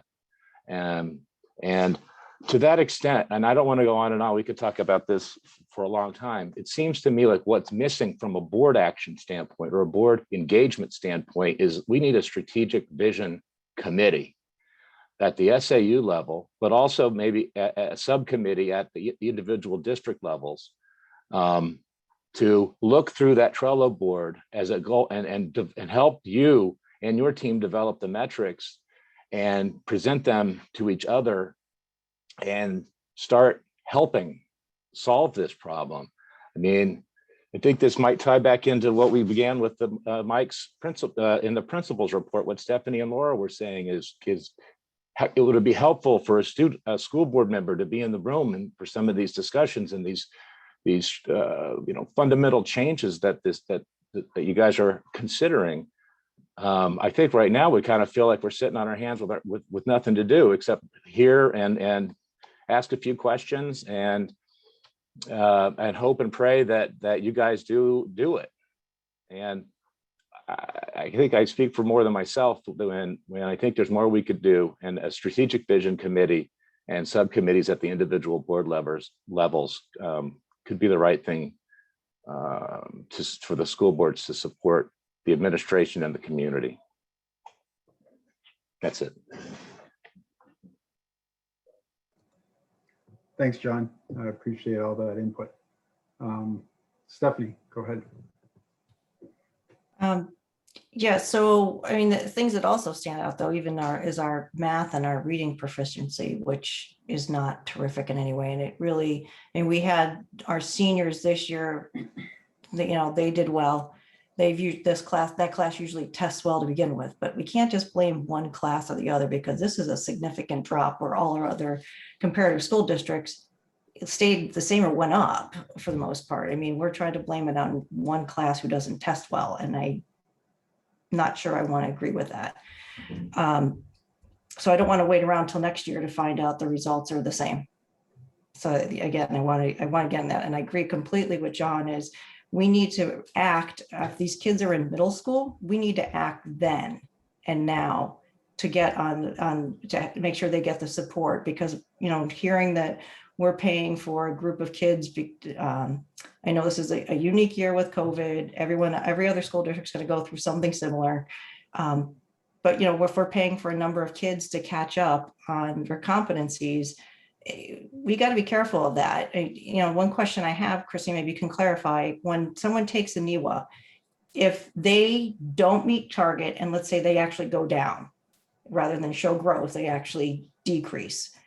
When they go to take the NEWA test the next year, does that mean they're starting from that lower place? So if they have some growth, it doesn't mean that they've actually done better. They might just be caught up to where they should have been a year ago. Is that the thought process, how it works?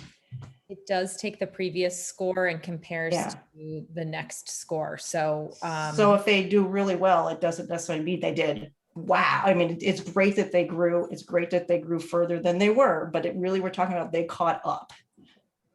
In some cases that can be the situation, but it's really hard to say, comprehensively.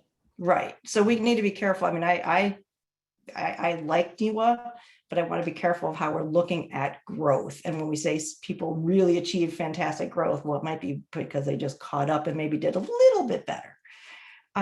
So I'd be careful of that. You care about the high score, Stephanie. So that's what you're saying. Not the latest score, the high score. Yeah.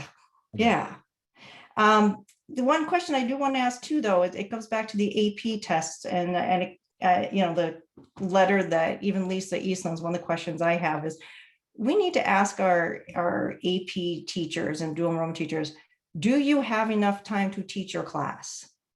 And knowing that we actually cut back class time for next year, now I'm really worried. And I know I voted yes, but I have to tell you, now I'm really worried. I want to make sure they have enough time and enough time for the kids to absorb the material. Because I know my seniors classes this year, her senior teachers are teaching up until the very last minute. They're not giving finals because they don't have time. They're literally teaching to make sure that they've covered the required material. That's no flexibility in a schedule. That's a little worrisome. So that doesn't help our kids either when you're talking AP classes and taking the tests. I mean, some of them were worried and they all backed out of AP tests. And I think that goes to the other question of, we should definitely ask students, why did you choose not to take the AP test? We need to understand what made that factor. If it's because, well, I'm not sure I really knew the material well enough, that's one thing. If it's, you know, well, my school says I have to get a 5 to get out of everything, they're like, yeah, that may not happen. I'm not taking the test. And some of the kids were actually told that this year. This year also, I know colleges were like my daughter's college, they're forcing the kids to take the placement tests. They don't care what your AP test scores are. They don't care what your SAT scores are, because they're not sure what really happened during testing. So you're going to find a lot of kids this year didn't take AP tests because of that reason. I mean, she has to take 4 placement tests by June 16th. And she just found out. She's like, yeah, I'm not, because she has senior project tomorrow. So there's so many reasons, and we need to understand that. But if it comes down to the fact that teachers don't feel they have enough time to teach, or the kids don't feel like they're learning it enough, that's a huge factor in those AP tests. Which, if that's one of the major issues, sometimes it's more than just the test taking, it's the why. Yes. I'm sorry. I thought you were done. Yeah, so my last comment is I'm with John. I don't want to sit around as a school board member waiting. I want to make sure that we're there to help you, support you. How can we help make whatever changes? How do we, I'm excited about the assistant superintendent coming in with a math background. So please let us know how we can help, because this can't continue. Yeah, so if I can respond to a couple of those things, and then I'm actually going to, Delaney, in a second, I'm going to ask you maybe to speak as a senior going to a competitive college, maybe to speak on behalf of the students, if you feel comfortable doing that. But Stephanie, I don't disagree, and I want to reiterate that you as a board member and as a board have been successful in supporting me in what I think we need to do to improve these things. It is a second assistant superintendent. It is domain leaders. It is taking a real focus on math over this next year. It is all of the work we do with our leadership team and the development of that leadership team. Those are some of the things that we identified a couple of years ago as we have to do this if we want to improve our school system. So, I mean, my honest experience in receiving the U.S. News and World Report rankings was, all right, time to take the medicine, because we know we have just barely begun the work of doing what we need to do to improve our scores. And I know also that these scores are 2 years old. So like, this isn't going to be good. You know, it's not. So let's take our medicine. But I do want to speak to what both you and John have spoken to about the board being involved in these discussions. And I think you need to be. I think you need to have ownership in this process with me. And I think you need to continue to hold me accountable to the success that you want to see. We're not resting on our laurels and waiting for things to change slowly. We're being very aggressive with what we need to do. And so that is your role. But Delaney, and I'm putting you on the spot. And so if you're not comfortable, that's okay. But in your last meeting as a student representative to the school board, might you share with us the experience of the students about AP testing? Yeah, so I know this year it's obviously not normal in all or many different circumstances, but AP testing is also not normal. And with the limited time in each of my classes, so I'm taking 3 APs this year. I'm not taking any of the tests because I know that at my school, like what Stephanie said, at my school for chem, I'd have to get a 5. For stats, I need to get a 5. And for comp, I think I need to get a 4 or a 5. So it's just not worth my time or money to take those tests, like stress out about that if the odds of me getting a 5 are very slim. And then also, I know this year in particular, like I would not feel confident taking 2 of my 3 tests without cramming a bunch of material in that I feel that I didn't receive this year. I know that, like, at least for me personally, there's been definitely a little bit of a gap between my teachers and like each course about whether, like, I have one course that I definitely feel like I learned a lot from. I feel that like in a regular year, it would have been the exact same, but then in the other 2, I definitely lacked, and like it wasn't as rigorous as most AP courses probably would have been. But then at the same time, I'm receiving dual enrollment credit for those courses. So like what you said earlier, it wouldn't be worth it for me to take those tests and spend $90 because it would, like, my dual enrollment overrides that. So I wouldn't be receiving those 3 credits, even if I did score very high on them.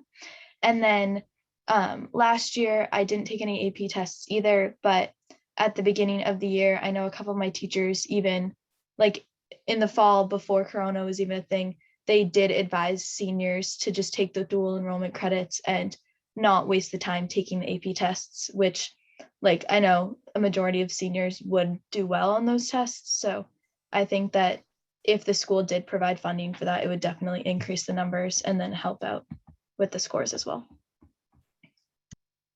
And then my last comment in response to your question, Stephanie, is, and I'll just warn, this is a little controversial and touchy. So I know I have all your full attention now that I've let in with that. But I think we need to ask the question about, does AP classes, do AP classes still remain a viable strategy at Souhegan High School? And the reason I ask that question is they didn't start, they weren't there at the beginning. Souhegan believes strongly in heterogeneous grouping, but AP classes are not heterogeneously grouped classes. And perhaps even more strange in comparison to Souhegan, the way we teach every other class is not how we teach AP US history. It's not how we teach AP chemistry. In most of our AP classes, Delaney used the word cram. And for most AP courses, it is about cramming material and content into those classes and less about learning concepts that can be applied to real life situations. I have to say some of that is in conflict with everything else we're doing in our entire K through 12 school system. So a question to ask is, what do other very high performing school systems do around AP courses? And I can tell you that some of them, including some in the state of New Hampshire, do not teach classes as AP classes, but simply make sure the rigor of their classes when they get to the junior or senior year has already covered the AP content well enough that students can take the exam at the end and pass them without calling it and identifying it as an AP course that is taught totally differently and excludes other students from the heterogeneous grouping that we do in every other type of course at Souhegan. And so I'm perhaps beating a drum here, but I'm going to continually talk about rigor and the rigor of our school and the fact that our students rise to the level of our expectations. The reason our students are so respectful and trustworthy is because we treat them with respect and trust as a school system. My advisory, I would give the keys to my car and ask them to drive to California and back, and they'd probably bring it back with an oil change and a new set of tires just for saying, thank you for doing that. I'm never going to do that. But the point is they rise to the level of the expectations we set for them, and rigor in classes in high school works the exact same way. Highly successful high schools set very, very high standards for their students academically, and students rise to meet those challenges. I'm just going to say, and I'm off on a tangent here a little bit, but I think we need to ask the very honest question, do AP courses still match the philosophy of what we want to invest in as a high school? Or do we want to make sure that the rigor of our classes covers the content that an AP class would normally cover? That's my honest question for not only our school board, but for our community. But Stephanie, I've been looking at Yeah. you because you've been nodding. That's encouraged me to keep going. So I'm gonna So, stop yeah, there, but Pim, can those are all I responses to your respond questions. quickly? Respond or just, I don't know. Make a comment. Okay, okay. ahead. So I will tell you, I don't disagree. It's about rigor, and it's rigor from 9th grade on. It's rigor from 8th grade on. In reality, it's not 9th grade. It really needs to be pushed at 8th grade, because when they show up to high school, they need to be ready to go. So I don't disagree. And I don't disagree with the fact AP versus dual enrollment. I want to make sure that we have evaluated our dual enrollment program.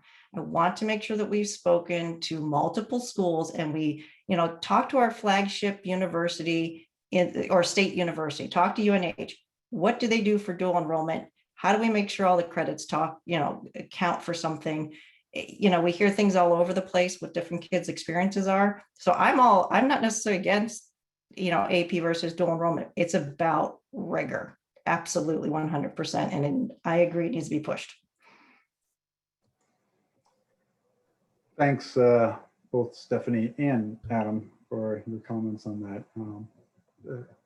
I think, Adam, I think you were here already a few years ago when this topic first came up.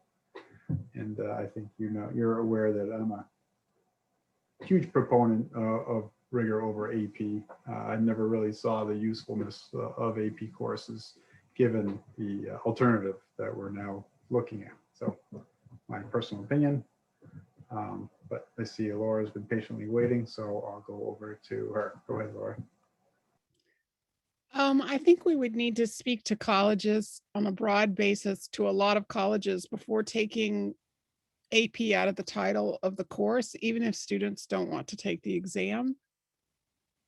I realized Delaney didn't take the exams. However, having AP on her transcript communicates something to a college that having US history might not.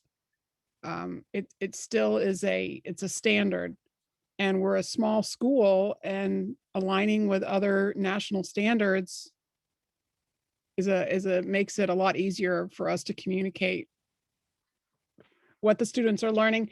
I did some back of the envelope calculations. We have about 500 students in AP and dual enrollment. If we paid for, it's 50, 60,000. If we pay for the Running Start covers 2 dual enrollment courses, some of them math and science each year. And yet our dual enrollment, we only have 70% of the students signing up for the dual enrollment credit that are in the dual enrollment class. I'd like to know how that might be able to be improved, why the students aren't signing up for the credit when the state reimburses them. And I don't think it's a problem in the budget to pay for AP test. Are other schools paying for AP and dual enrollment in their school? So Mike, I'm sorry, Laura, were you done? I was gonna. No, I wanted an answer for that first. Yeah, thank you. So Mike Berry, you came from I believe you worked in other schools before Souhegan, or did you just show up and this was your first? Tell us about White Mountain Regional High School and how they did this year and what strategies you guys employed up there. Because if I remember right, they did fairly well. Yeah. So Adam, in a former life, I was an AP US history teacher. So I did that whole dance and game.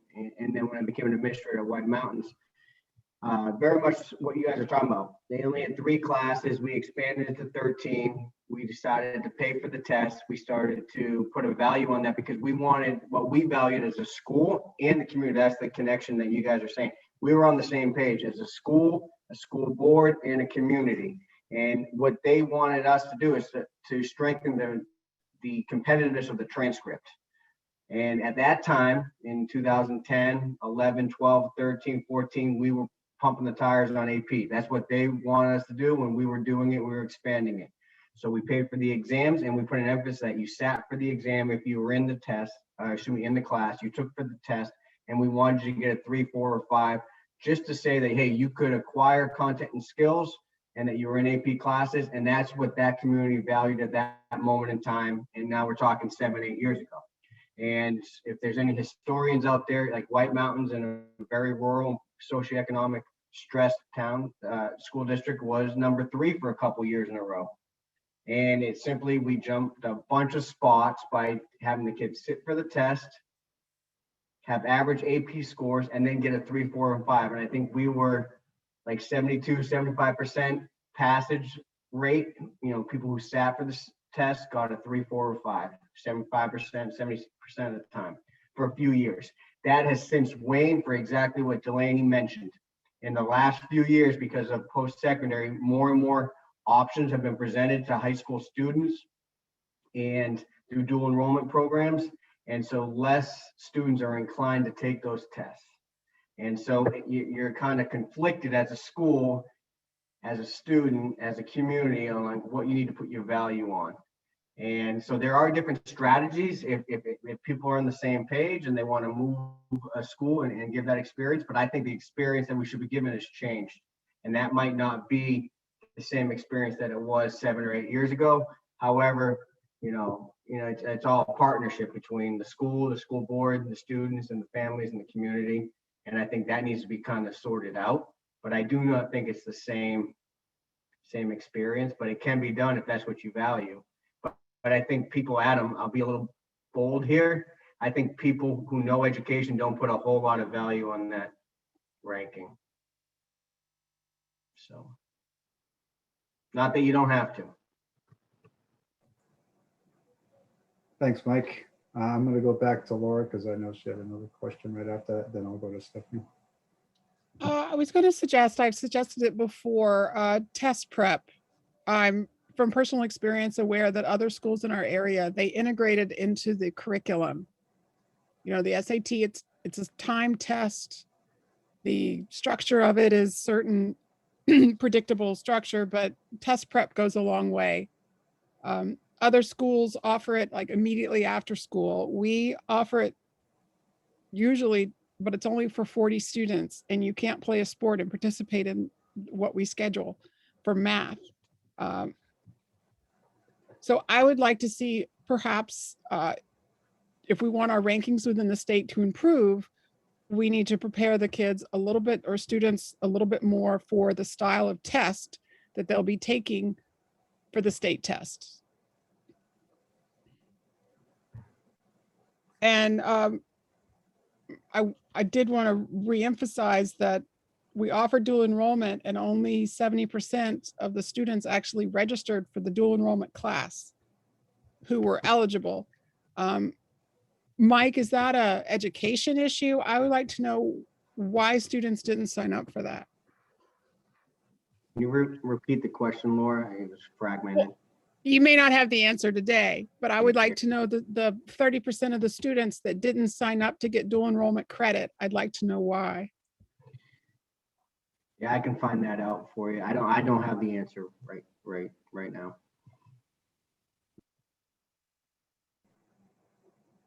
Thanks, Laura. Stephanie? Okay, I'll try and be quick. So we have to decide whether we want to, we'll say, play the game. I mean, if one of the things that our taxpayers are going to look at, they see that report, we drop down to 19, they're thinking taxes they're paying, ranking, who's going to come into our town and buy houses if they see that going down. So we either need to communicate really well what we're doing, why we're doing it, and why this ranking, it needs to be on the front of our website or something. So everyone understands this result is skewed because this is how we are actually teaching. Here's the classes we're actually offering. Here's why. So it's, again, it goes back to that why. So we either need to play the game or we need to communicate really well why we're not playing the game of the US News and World Report. The other thing that makes me wonder is we've gone to a lot of project-based learning in many different classes. That does not make you a good test taker. When it comes to the SAT and it comes to the AP tests, you have to be a good test taker. So that's, I won't say direct conflict, but our kids are not prepared for taking tests. And you know, I do hear from many kids who come back from college, sometimes that first year is a wake-up call because they have to learn how to take tests, depending on what college you go to, because some colleges are project-based. So I just think that there's so much going on that there's no easy answer to this, right? But we have to decide, are we going to play the game so we see the ranking go up? Or are we going to communicate really well to everybody why we are not going to see the results? So great points, Stephanie. Actually, I had a very recent discussion with a couple of our top SEU administrators where we specifically talked about that kind of stuff, and that it is an alignment of the boards, of the administrations, and the taxpayers to say, what do we want? And it's not a board-only decision. It's not an administration-only decision, not even a taxpayer-only decision. Obviously, they are probably the way, if you were to put weights to them, taxpayer probably has the highest weight. But it's a three-pronged approach, right? So that's one of the things that we need to settle is, what do those three organizations want, and how are we going to get there? And by doing that research and holding, I don't know if it's community sessions or what the right format is, but gathering that information and moving so we can move our goals in the right direction is obviously what we need to do. So we're not wasting our time going in a direction that doesn't satisfy everybody. We do need to move on. I'll go to Laura, and then we should probably end the discussion for now. I just want to mention that as we continue kind of moving toward a pass-fail system with the 3s and 4s and standard-based grading, and as we push toward that, standardized test scores will be more important for our students. And I've spoken to a number of different high-ranking colleges. My older two are in college, and we've traveled quite a bit, and this subject came up, and you have to find something that they're trying to relate you to 1,000 other high schools all over the country. And test scores will start to be more emphasized as our grading system becomes more of a pass-fail system with the standard-based grading. So I don't think we're anywhere getting away from the SAT or the AP testing. It would hurt our students. Okay, John, you have something quick?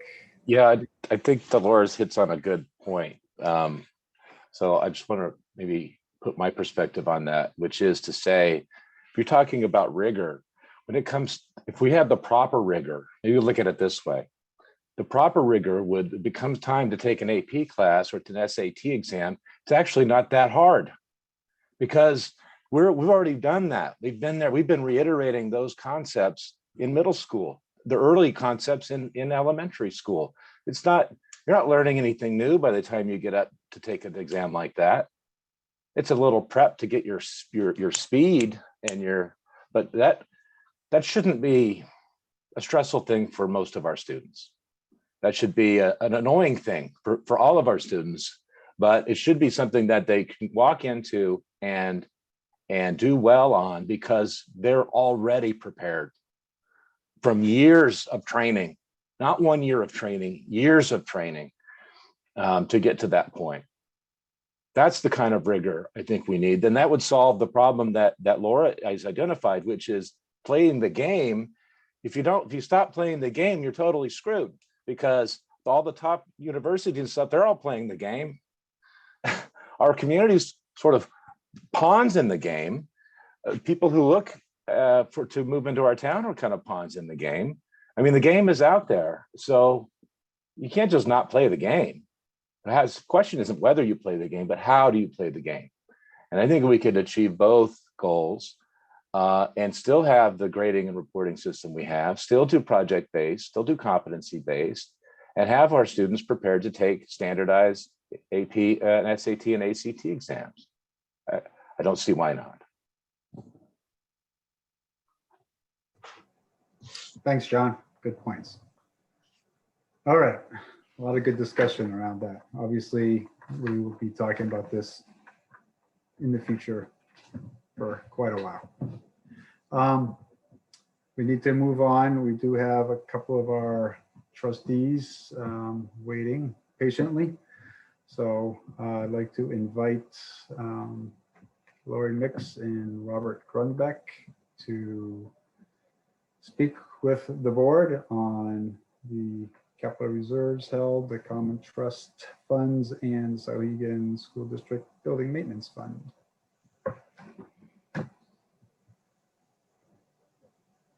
Okay, thank you very much. I think Bob's going to take the lead on this tonight, but still trying to get connected.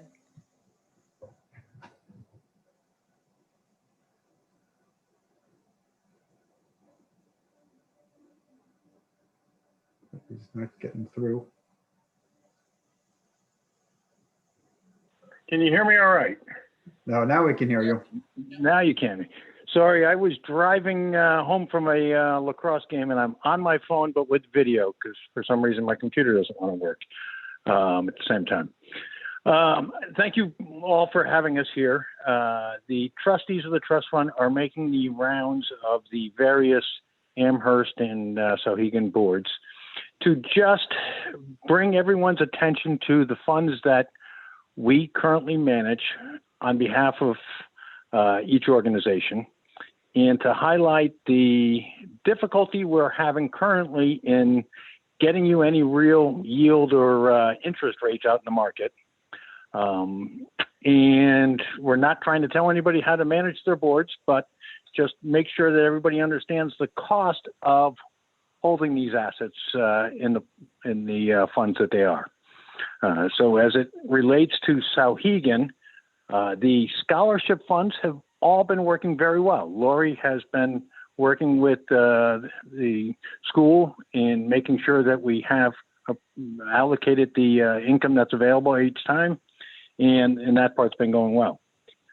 On the other side, we have three other, in addition to that, there is two funds, and I believe I supplied in your packet all the purpose of each fund, but there is one fund that is there for the for Souhegan and goes through the SAU in general, which is about teacher learning, I guess. Right. So there's, thinking. yeah, on the details on that, there's two funds, the Aaron Lawrence and Isaac Spalding funds. Those are combined, and they've been used primarily for teacher education. I think in the past, prior to COVID, the school, Souhegan usually had some sort of seminar each spring that cost about $10,000, and they would put in a request for withdrawal for those funds to cover that. I'm not quite sure what the details were around on it. Specifically with those two funds, I mean, they're not large, but generally right now, we've got about $37,000 in there. And I know that in the past, they were making more than $10,000 a year in income. So in general, and I did speak with the administrators a couple of years ago, the income is greater, has been greater than the amount of money you're spending every year. And you really want to look for other opportunities, teacher education opportunities going forward, so that you're spending that money, because I can see that over time, if you're only spending 10,000, but you're making 12 or 14 every year in income, that amount's going to keep growing. And you're really losing opportunity if you're just having the income sitting in that those funds. So that's one that hasn't been utilized to its fullest, and there's definitely funding there that can be used. And then the second one is a smaller one, which is the Josephine Hare Memorial. That's supposed to be used by the libraries. Again, prior to COVID, about 2 years ago, I reached out to the board. At that time, there was about $3,000 in income. And the decision was made that they were going to spend the money on some mobile furniture for the libraries. And I've contacted them several times, waiting for the paperwork and ready to spend the money. And 2 years later, and we're still here waiting, and now we're up to $4,000 in that fund. So again, that's income where interest rates are not doing that well. You're not making that much. You're actually then end up, as Bob will explain, your purchasing power, you're losing purchasing power. And the income is really there to be spent. It's not a savings account. So you don't want to spend save the income on trusts. Yeah. Does everybody on the board understand that when we talk about the income side and then the principal side and specifically about trust funds, understand that we as trustees of the trust fund can't reinvest the income that you're generating. So the stock dividends, the interest, the bond payments, and so on, that does not get reinvested into principal in the majority of funds. There is one scholarship fund that was written that way that 25% does go back into principal. But with the Souhegan Cooperative Fund with Souhegan Cooperative Fund, there is $293,000 in principal as of April 30th. On the other side, there's $111,000 in income or cash. We can't invest it in marketable securities. It has to stay in basically cash or CDs. So therefore, we're getting at best 20 basis points, 0.002%, I think it would come to. And then if you combine that with inflation and the fact that we pay a management fee on the trust funds, the only thing we can guarantee you if you leave it in cash is that we'll lose you 2.5% a year in real purchasing power. So we really are trying to encourage, you're not alone, all the boards to look at that side of it. Okay. Does that make sense on the trust side? And does anybody have any questions on the trust side? And I'd like to then just touch briefly on the capital reserve side and then talk about a problematic fund that's sort of in the middle. So I see several hands popping up. I'll start with Steve Coughlan. Go ahead, Steve.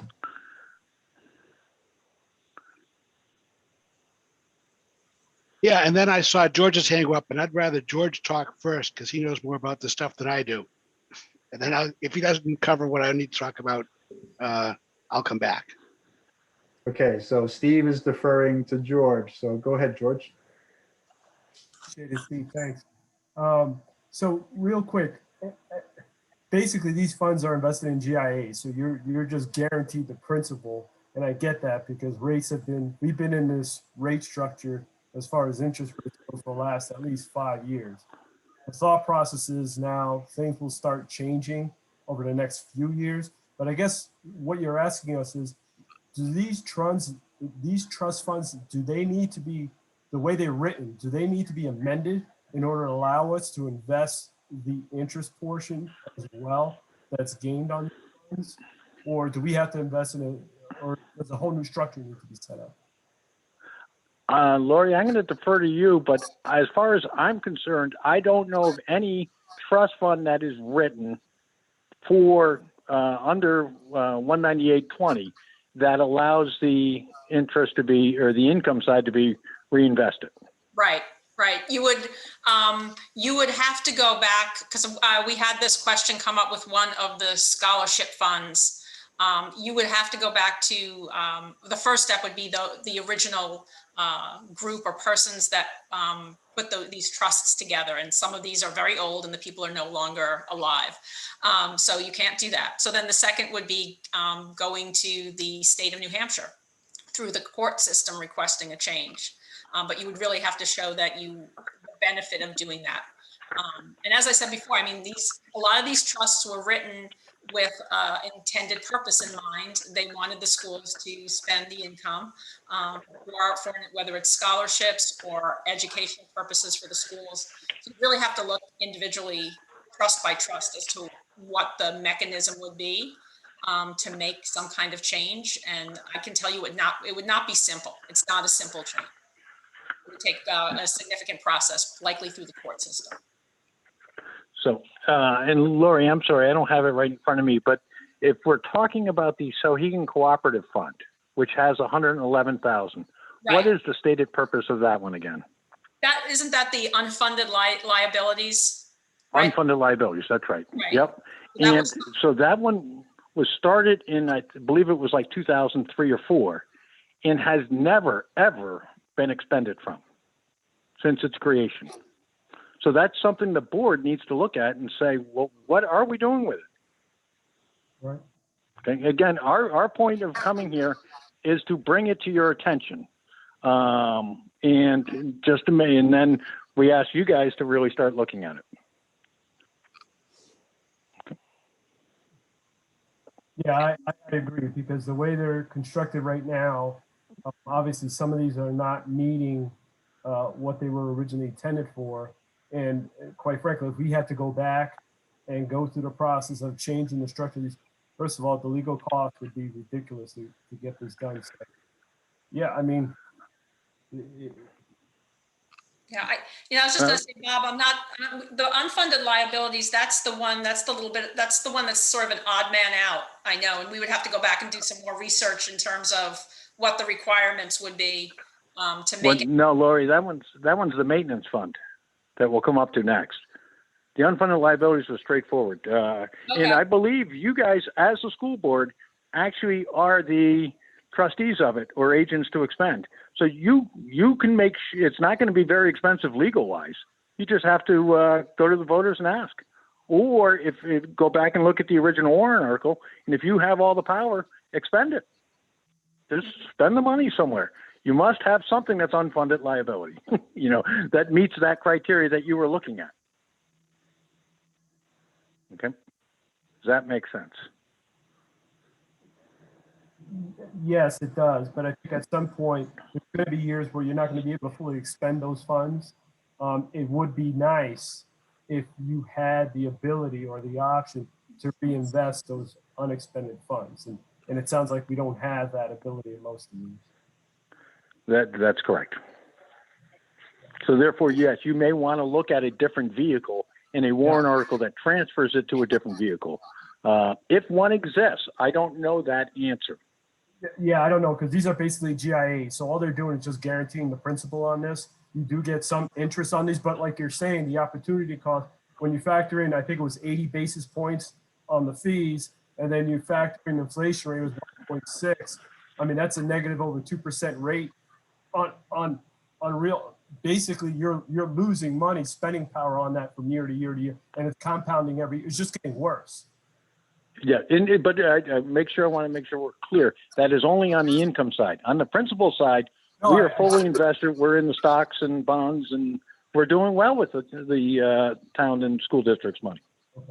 Okay. On the principal side? On the principal side, we can reinvest. So those are basically weighted stocks, equities, and bonds, and so you have the ability. Correct. Okay. All right. Yeah, it's all pooled investment with the town, the Amherst School District, and so on. So pooled investment philosophy. Thank you. You're welcome. Okay, back to Steve. Okay, so many comments. And I think the boards that created these, and I was on some of those boards, did not understand them as operating the way Lori and Bob have explained they operate. I think we saw them as savings accounts where interest would accrue and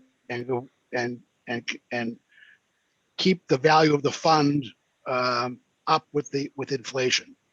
So because and this is the thing that confuses me. The special ed fund, that I believe that's 295,000 or some very large balance like that. Oh, 307. No, read it it's correctly? 293,000 plus 111 in the income side, so 405,000. Right. Oh God. So the 293, I am positive no Souhegan School Board ever deposited 293,000 in there. I'm going to And I bet guarantee that. Well, go ahead. that You go. I'm sorry. You're absolutely right. We made money for you there. Yeah. All right. So so the principal grew, and but not from interest. It just grew because you're wise stock investors, or you hired a wise stock investor to manage it for you. So the problem with that fund, and we're between a rock and a hard place on that and the unfunded retirement liabilities, because they were both intended to be emergency use funds. They're for unanticipated expenses. So we can never legally expend them on something that we can anticipate. So we're kind of stuck with that income side unless we dissolve them and create a new instrument. Well, can I jump in there, Steve? So the board can always ask the voters to dissolve a fund, which requires a simple majority. A change of purpose of a fund requires a supermajority of at least 3/5. Yeah, but we can always play the game. The selectmen do this all the time. They dissolve a fund and in the same election create a new fund funded by the proceeds of the dissolved one. So if we can figure out what the right structure to create is to still solve the problem of once the blue moon, we're going to get whacked on special ed, and we need money to cover that. If working with the trustees, we can figure out what the right kind of vehicle is to solve that problem, we should do that. Same thing for the unfunded retirement liabilities. That's it for me. Okay, how about Stephanie? She's patiently waiting. Oh, no, so Steve talked about a lot of things I was going to. The one question I have is just going back to some of the easier ones, like the Aaron Lawrence and Isaac Spalding, where it's on like professional development.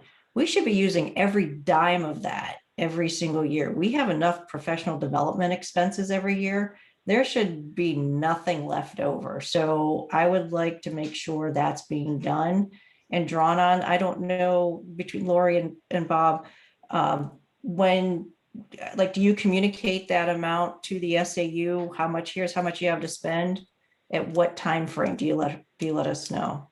I'll let the SAU know. Well, I know that Katie Hannon gets the spreadsheets every month. And she's the one that I've been primarily dealing with over the last few years in terms of providing us the documentation and the request for expenditures and withdrawals from that account. Okay. I've talked to her, and then whoever the previous, I guess, Michelle Couteau, the business administrator. We've had a couple of email exchanges about utilizing that fund for other professional development opportunities. Yeah, because we have lots of professional development. Somehow it's got to be able to easily used on that one. And then the rest of it was some of the things Steve was saying too. So I'm not going to reiterate. Yeah, that's good to hear, because I know in my conversations, I think they struggled a little bit to figure out what they might spend that money on. So. Anybody else have any questions currently? Okay. I'll turn it back over to Bob and Lori. Go ahead, continue. Great. So the other side of this then, oops, sorry, was there a question? It took me a long time to it took me a little bit to respond. You have your document that you provided us was very helpful in your explanations, but I'm wondering if you had a description of trust funds specific to Souhegan table. But it may not, maybe it's not complete, because I don't see anything in there, like the library. The Josephine Memorial Fund for the library is not among the list on that table. And also maybe that's just an oversight, and then also not in your thing, and maybe it's not your duty to do this, but somebody, this should be, we have in our, we have fund balances page in our agenda. Why not just include all of these fund balances as a standard course every month, and just expand that table just so that we all have awareness of it on an ongoing basis. So the first question is for the trustees, and the second comment is for the administration. All right. Unfortunately, I am not looking at the same sheet I sent to you. I had a travel sheet with me. And I apologize if I didn't include the Josephine Hare Memorial one. That is certainly for Souhegan. It is in the funds. It has $10,190 in principal and $4,107 in income as of the 30th, April 30th. I was cutting and pasting the big spreadsheets into the 4 different boards, and I may have missed one. Problem. No problem, Bob. So that was my comment on the trust funds. Now you were going to transition to the reserve funds, I think. Oh, I thought you had a question for your own board.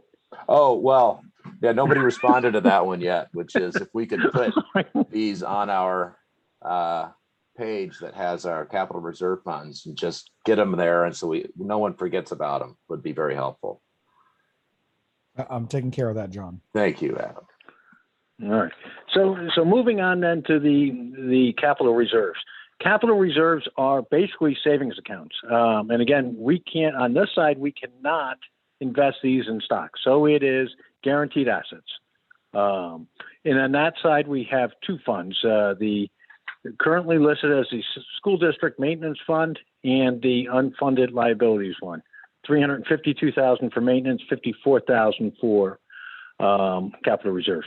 And again, years ago, we used to be able to get a yield that was big enough to outpace inflation. That's impossible right now. On the capital reserve side, though, the thing that does help us is we do not pay a management fee on those portfolios. Okay. So those, again, are pretty straightforward. Lots of money in there for you. If there's any questions on those, if not, I can go into the problematic one, which is the maintenance one. We do have a question from Laura. Laura, go ahead. My question was the Richard Merrill and the Dorothy Davis scholarship. I was on the scholarship committee for 2 of the last 3 years, and we have not given out those scholarships. Yeah, is it Steve actually made that comment to me in an email the other day as well. I provide the income. There's 5 scholarships. I provide the income amounts to Mara and Petropolis every year. And then I can only assume that there are others that make that decision as to who gets the Richard Merrill and the Dorothy Davis, but I'm not sure. But the students get the income, and I know that they are distributed to students, because then they have to provide us with, the students have to provide us matriculation information that they are expending the money as requested. So I do get that information back to ensure that the money is being expended. Right, but if the trust identifies the school board as being the decision, or does it not? I mean, on your No. The scholarships go through the scholarship committees. Yeah, that's always been done by the faculty has a committee that awards scholarships, and those 2 have always been managed by that faculty committee. Okay, it just says school board on the table here. Awarded by the school board. Yeah,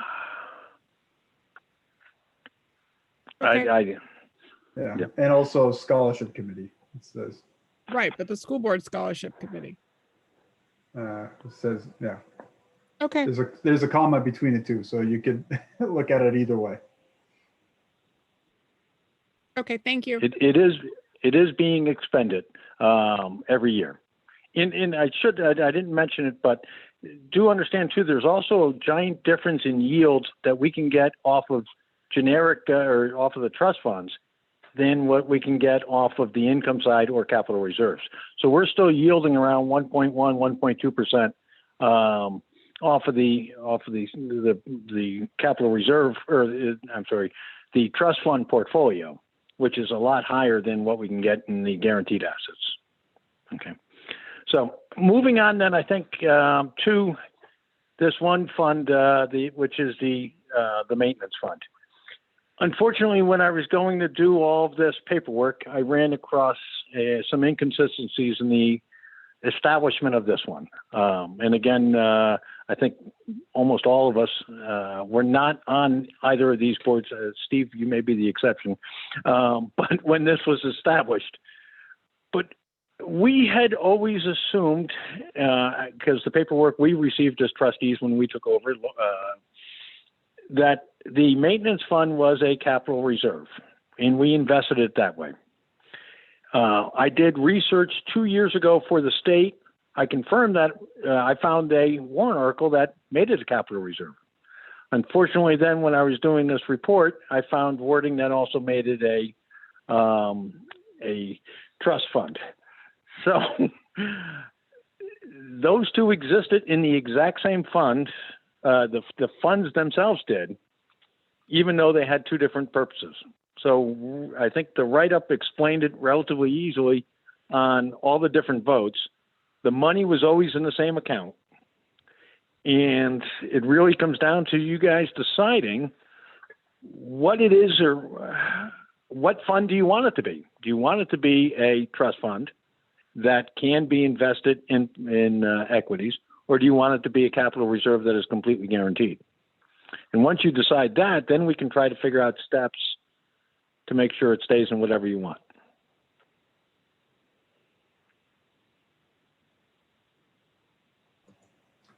So I would look here to administration, I think, as to what the recommendation would be for that. Sure, and we thank the trustees of the trust funds.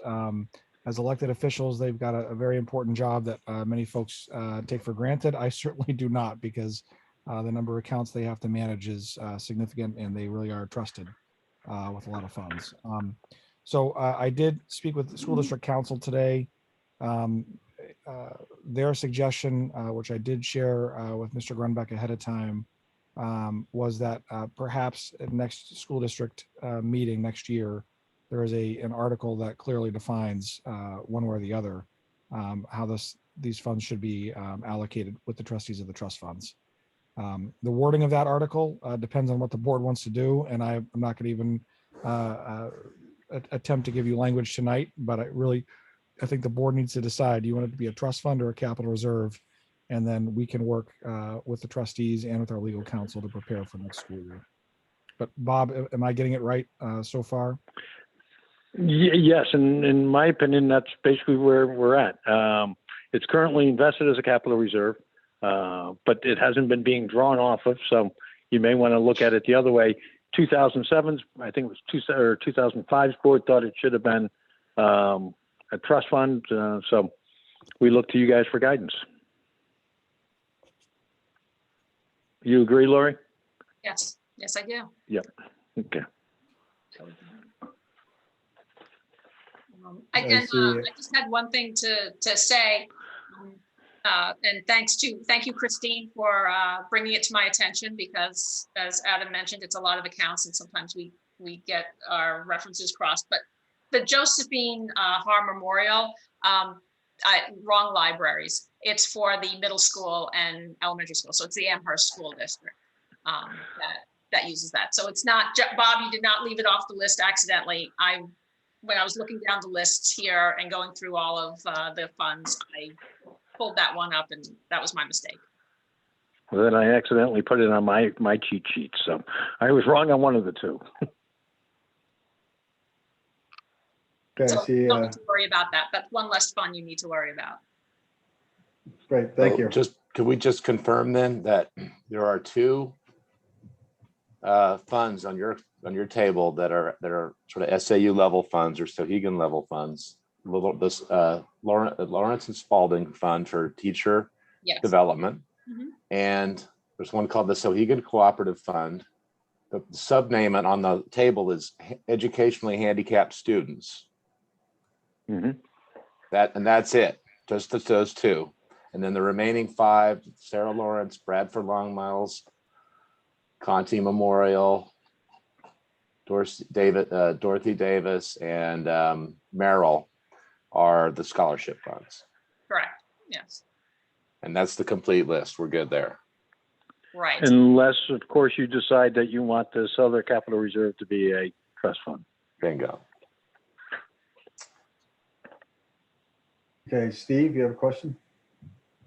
No, I have memories, and so I was there for the Article 3 creation of the expendable trust fund. In fact, I was the one who advocated for it. But I was a young and callow newbie to school operations at that time. I believed, and I think, although who knows, but I think my fellow board members believed we were essentially creating a capital reserve fund at that time. What we wanted to duplicate what the Amherst School District had, and a very similar fund. It was for maintenance only. It couldn't be used for capital improvements. So that was the great leap forward that we made. But the intention was to duplicate what the Amherst School District had, because they were using it very successfully. Bob, we may remember this, to solve ongoing problems that the budget could not accommodate. We're the board now. We can do whatever we want. The original intention was that would be capital reserve fund like. I have no clue what that earlier 2002 one was. No one ever told me that existed, because that is before my time. And we are treating it in our operations now, I believe, Adam and Michelle can confirm, we're treating that like a capital reserve fund. We're dumping money in small increments every year to save up for bigger projects that couldn't be accommodated in a single year's tax bump. So it's a revolving fund. We think we're using it like a revolving fund. So that in case I get hit by a bus after I leave my kitchen tonight, I want everyone to know the original intention was for it to be capital reserve like. Can I comment on that? Although Adam, or Laura, you have the rest of the sheets in front of you. Amherst is all capital reserves, though, right? Yes. Yeah, and for both the and the handicapped students. Right. In the 2002 ballot was most definitely a capital reserve. In that one, all worked out fine. The school board spent the money, but the problem was they forgot to spend the interest, right? And that's what sat around in it. So they spent the original amount, they forgot to spend the interest, and then when they made the new, it was very clear that in 2005 the wording was not a capital reserve. It was a trust fund, but that's where it got muddied because they commingled the funds at the time. And the dollar back then, I think it's still true. If you want to defeat something at deliberative, you can't get rid of it, so you make it a dollar. The dollar, since the fund was established, a dollar technically should have still been put in it. But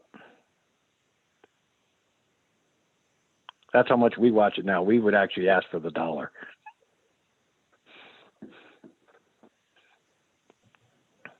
Steve, are you all set with your question?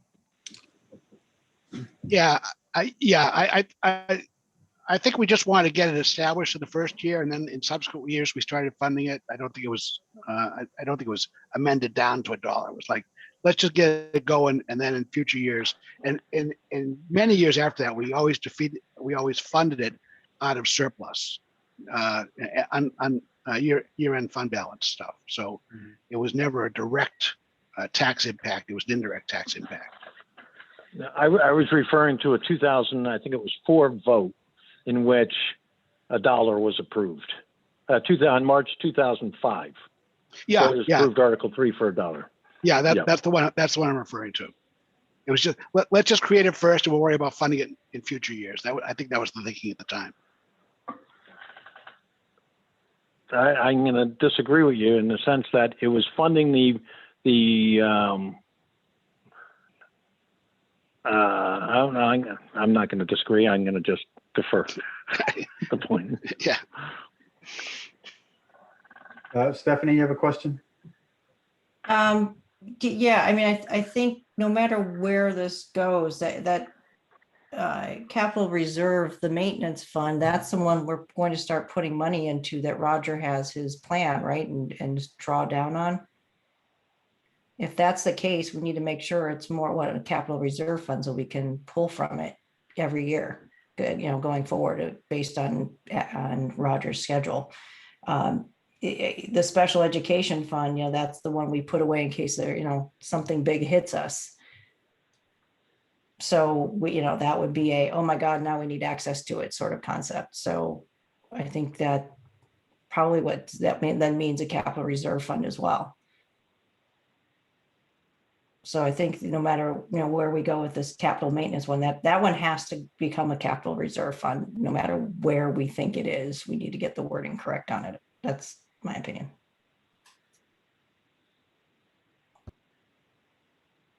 Okay, John, you have a question or comment? Yeah, so I'm just trying to follow the timeline here. It sounds like there are two funds.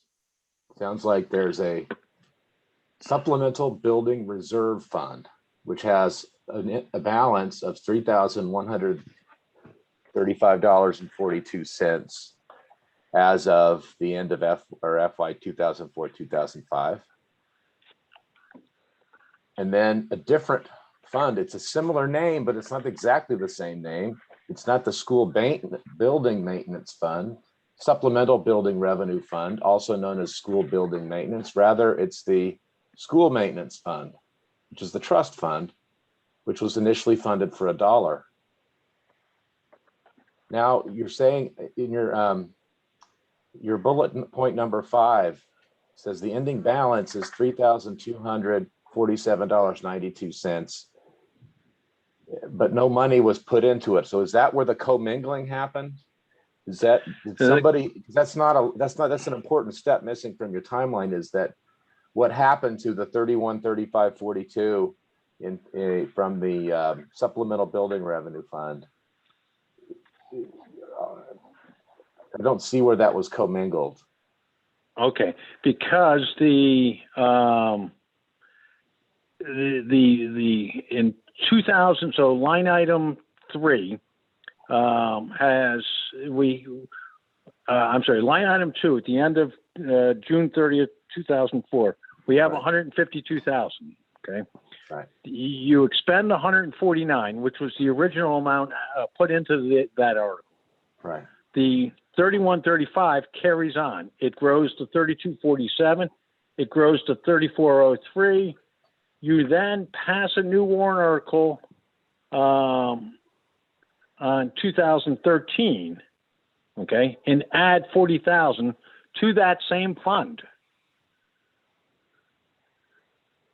That's where the commingle. It never goes to a different fund. There is only one fund.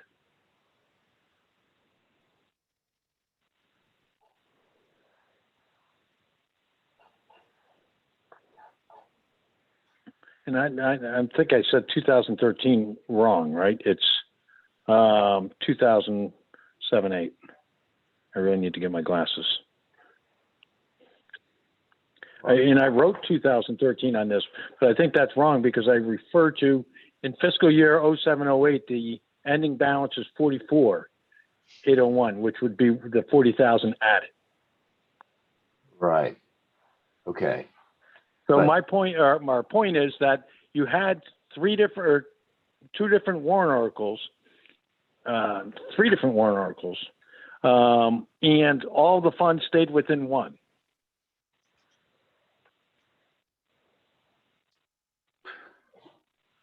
Before Lori's time and before my time. And if you make it feel any better, you're in a lot better shape than the cemetery trust word when we started. So which fund are these in? Are they in the school maintenance fund or are they in the supplemental building reserve fund? They're in a capital reserve. I declined to answer that. That's why we asked you.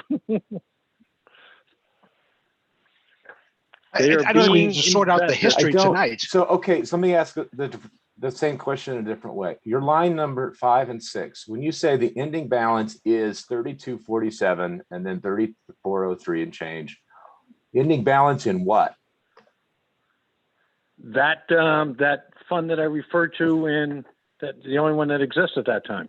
That's on the line item number 1. I'm sorry, supplemental building revenue fund, right? I think I'm reading that right. Yeah, line item number. At that time. Okay, go ahead. Although I'm sorry, it could also be Article 3, which is the school maintenance fund, which was also approved for $1. And the reason we don't know which fund it is because somebody truncated the words and they just called it what? The school fund or something, and we don't know. Is that where the ambiguity is? Because I'm just a little bit. Well, and the ambiguity continues because there's another vote, right? It's just it wasn't made clear.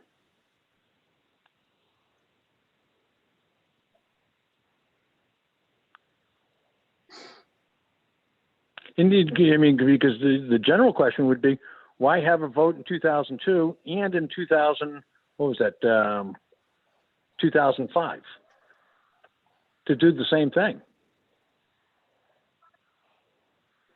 Well, it wasn't. It's not. This is the wrong venue. This is the wrong venue to discuss this. Okay. Well, we have a problem. We need to fix it, and we have until next March to do it, to figure out what to do.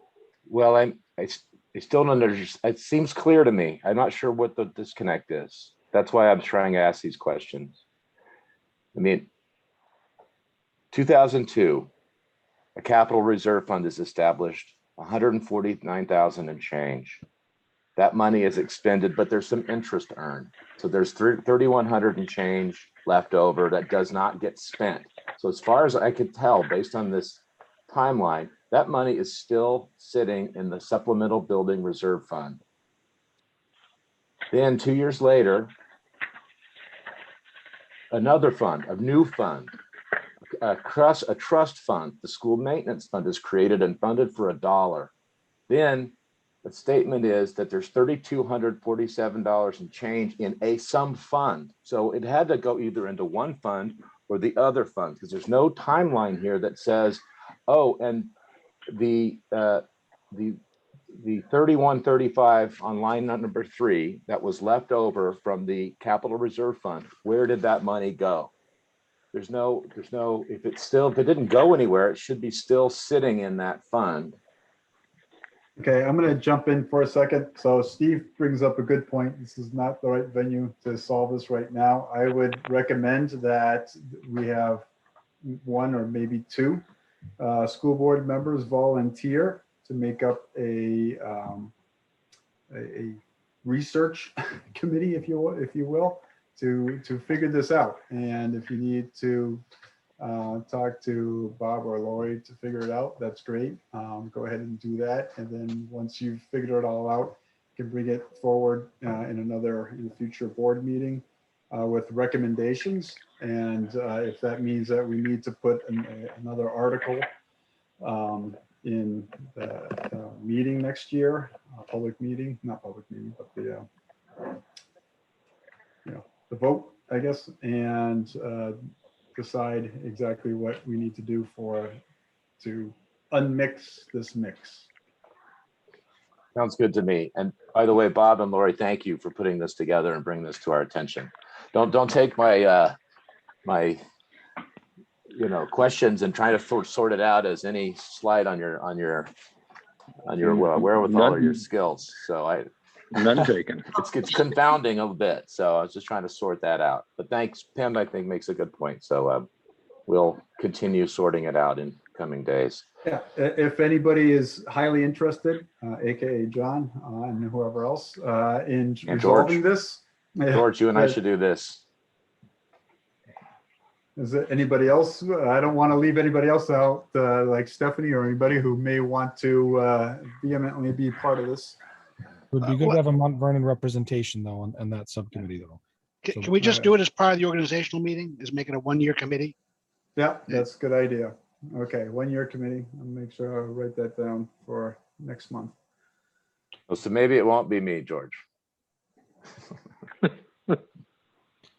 Thank you, Mr. Okay. Colbeck, and thank you, Ms. Mix, for being here. We appreciate Yes. you being Thank you here. for having us. Yeah, thank you very much. Thank you all. Thanks. Bye. Take care. Bye. Okay, before we move on to the last public input, Steve did want to clarify a point earlier from the policy rescission memo. Steve, you want to clarify that? Sure, I'll be really fast. I was so excited about correcting the minutes, I forgot to correct the policy rescission memo. There's a typo in it. The last policy listed which is JCIG. That's a typo. It should be JICG. That's the existing tobacco policy that needs to be rescinded. And JCIG doesn't exist. It was purely a transposition. So when we go, so we just voted to rescind a policy that doesn't exist because it was typographically wrong. I want to clarify that in the minutes that we really rescinded JICG. Okay, thank you. And I'm sure Danae is listening and will reflect the minutes appropriately. Thanks for that, Steve. Okay, we'll slightly behind schedule here. Public input number 2. Again, any members of the public that wish to address the board may do so. Use the raise your hand feature. And when you do, state your name, town you live in, address. And if it's a question that requires an answer that we don't have for you, we will take that down and get back to you. I see Tony LaBranche's hand up, so go ahead, Tony. Hello, Tony LaBranche, 63 Merrimack Road. So I have a few questions for the board. Is that the town of Amherst, I assume? Yes, the town of Amherst, which I represent in the state legislature, that same one. So my first question is, why hasn't the board acted on a community council proposal passed in January of this year, which seeks to rescind 2 of the existing school board policies? Specifically speaking about the policies GBGAB and policy GLCDA.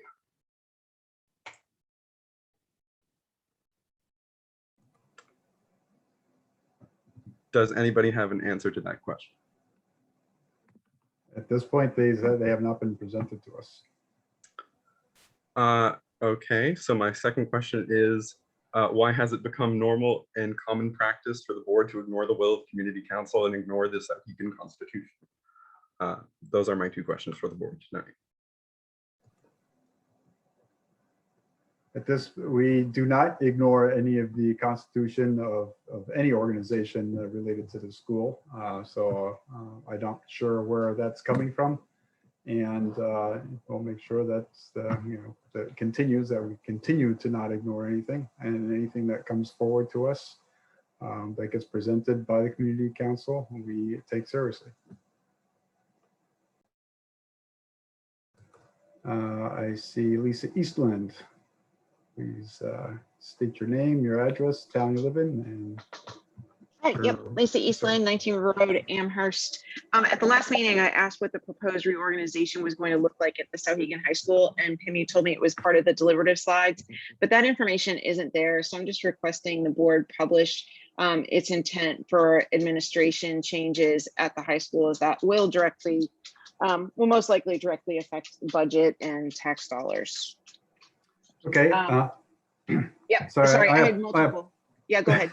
I was going to say, I apologize. I did not follow up to see if it was on the website that we, as promised, and I will ask Superintendent Steele to ensure that that gets put onto the website. And that we're talking about the presentation of that was at the deliberative. No, I'm talking about Mike Berry had mentioned that there was going to be a reorganization of administration at the high school. And I was just wondering what that reorg chart was going to look like. Yeah, and that was part of the deliberative slides. The slides that are on the current SAU website do not include that. We'll get it to you, Lisa, and post Awesome. it. Thank you. The last comment I had, and I'm trying to talk fast, sorry, I was talking over you, Pim, is one of the things that I think would be interesting is to find out the percentage of juniors who take AP versus the percentage of seniors that take AP classes. And I know that's what US News World Report, but when you take into consideration the number of students who take the ethics forum class, that's a double block. Many of those kids choose to take a double block of ethics rather than taking an AP class. So I'm wondering if that data would have any impact at all, or would be interesting to find out, because some of that could just be how we schedule and what core program of studies we offer. And that's all I have. Thank you. Thank you, Lisa. We can certainly take a look into that and see what data we can derive from that. And Adam, if you could direct the appropriate folks in your staff to see if that's possible, that would be great. Thank you. Rolf Van Bibber, you have 3 minutes. Please state your name, address, and town you reside. Rolf Van Bibber, 83 Christian Hill Road in Amherst. This is a question for Pim. I was specifically wondering why that you had said that you had not received anything regarding the proposal that Tony LaBranche had mentioned, when I was the one who personally emailed you and I was the one who personally got a response and a confirmation that it would be on this month's consent agenda. Oh, yeah, thank you, actually. So I did not realize that was the one that he was talking about, because I totally forgot. So that's my fault. I will make sure then that it is something that we will put on next month's agenda. So that is a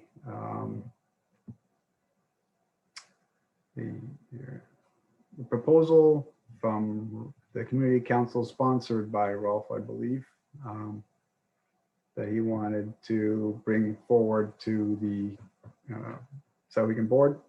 So if we can get that on next month's agenda as well, and allow Rolf to present his case. Is that possible, Superintendent Steele? Great, thank you. So that's my fault, I apologize.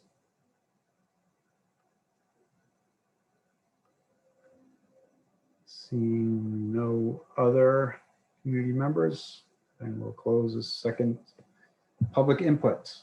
Do we have any non-public this evening, Mr. Steele? We do.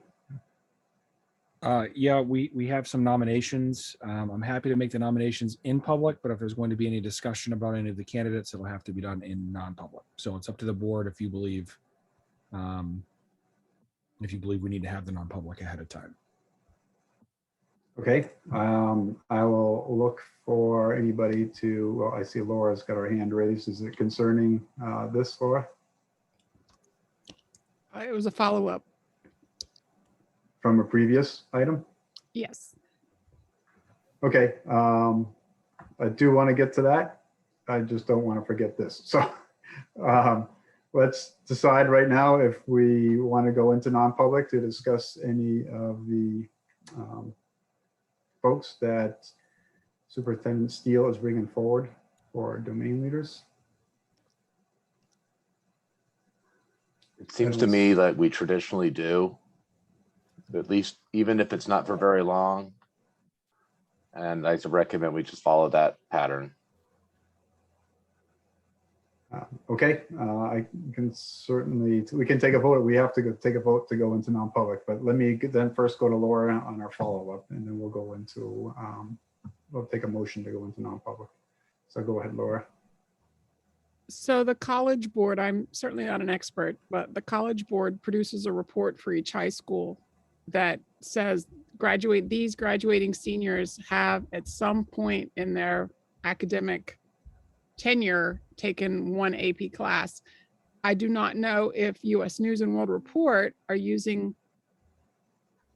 that report, but I just wanted to mention that the fact that if they take an AP class as a junior, it is reflected in the reports from the College Board, the ones that are on the various public websites for schools.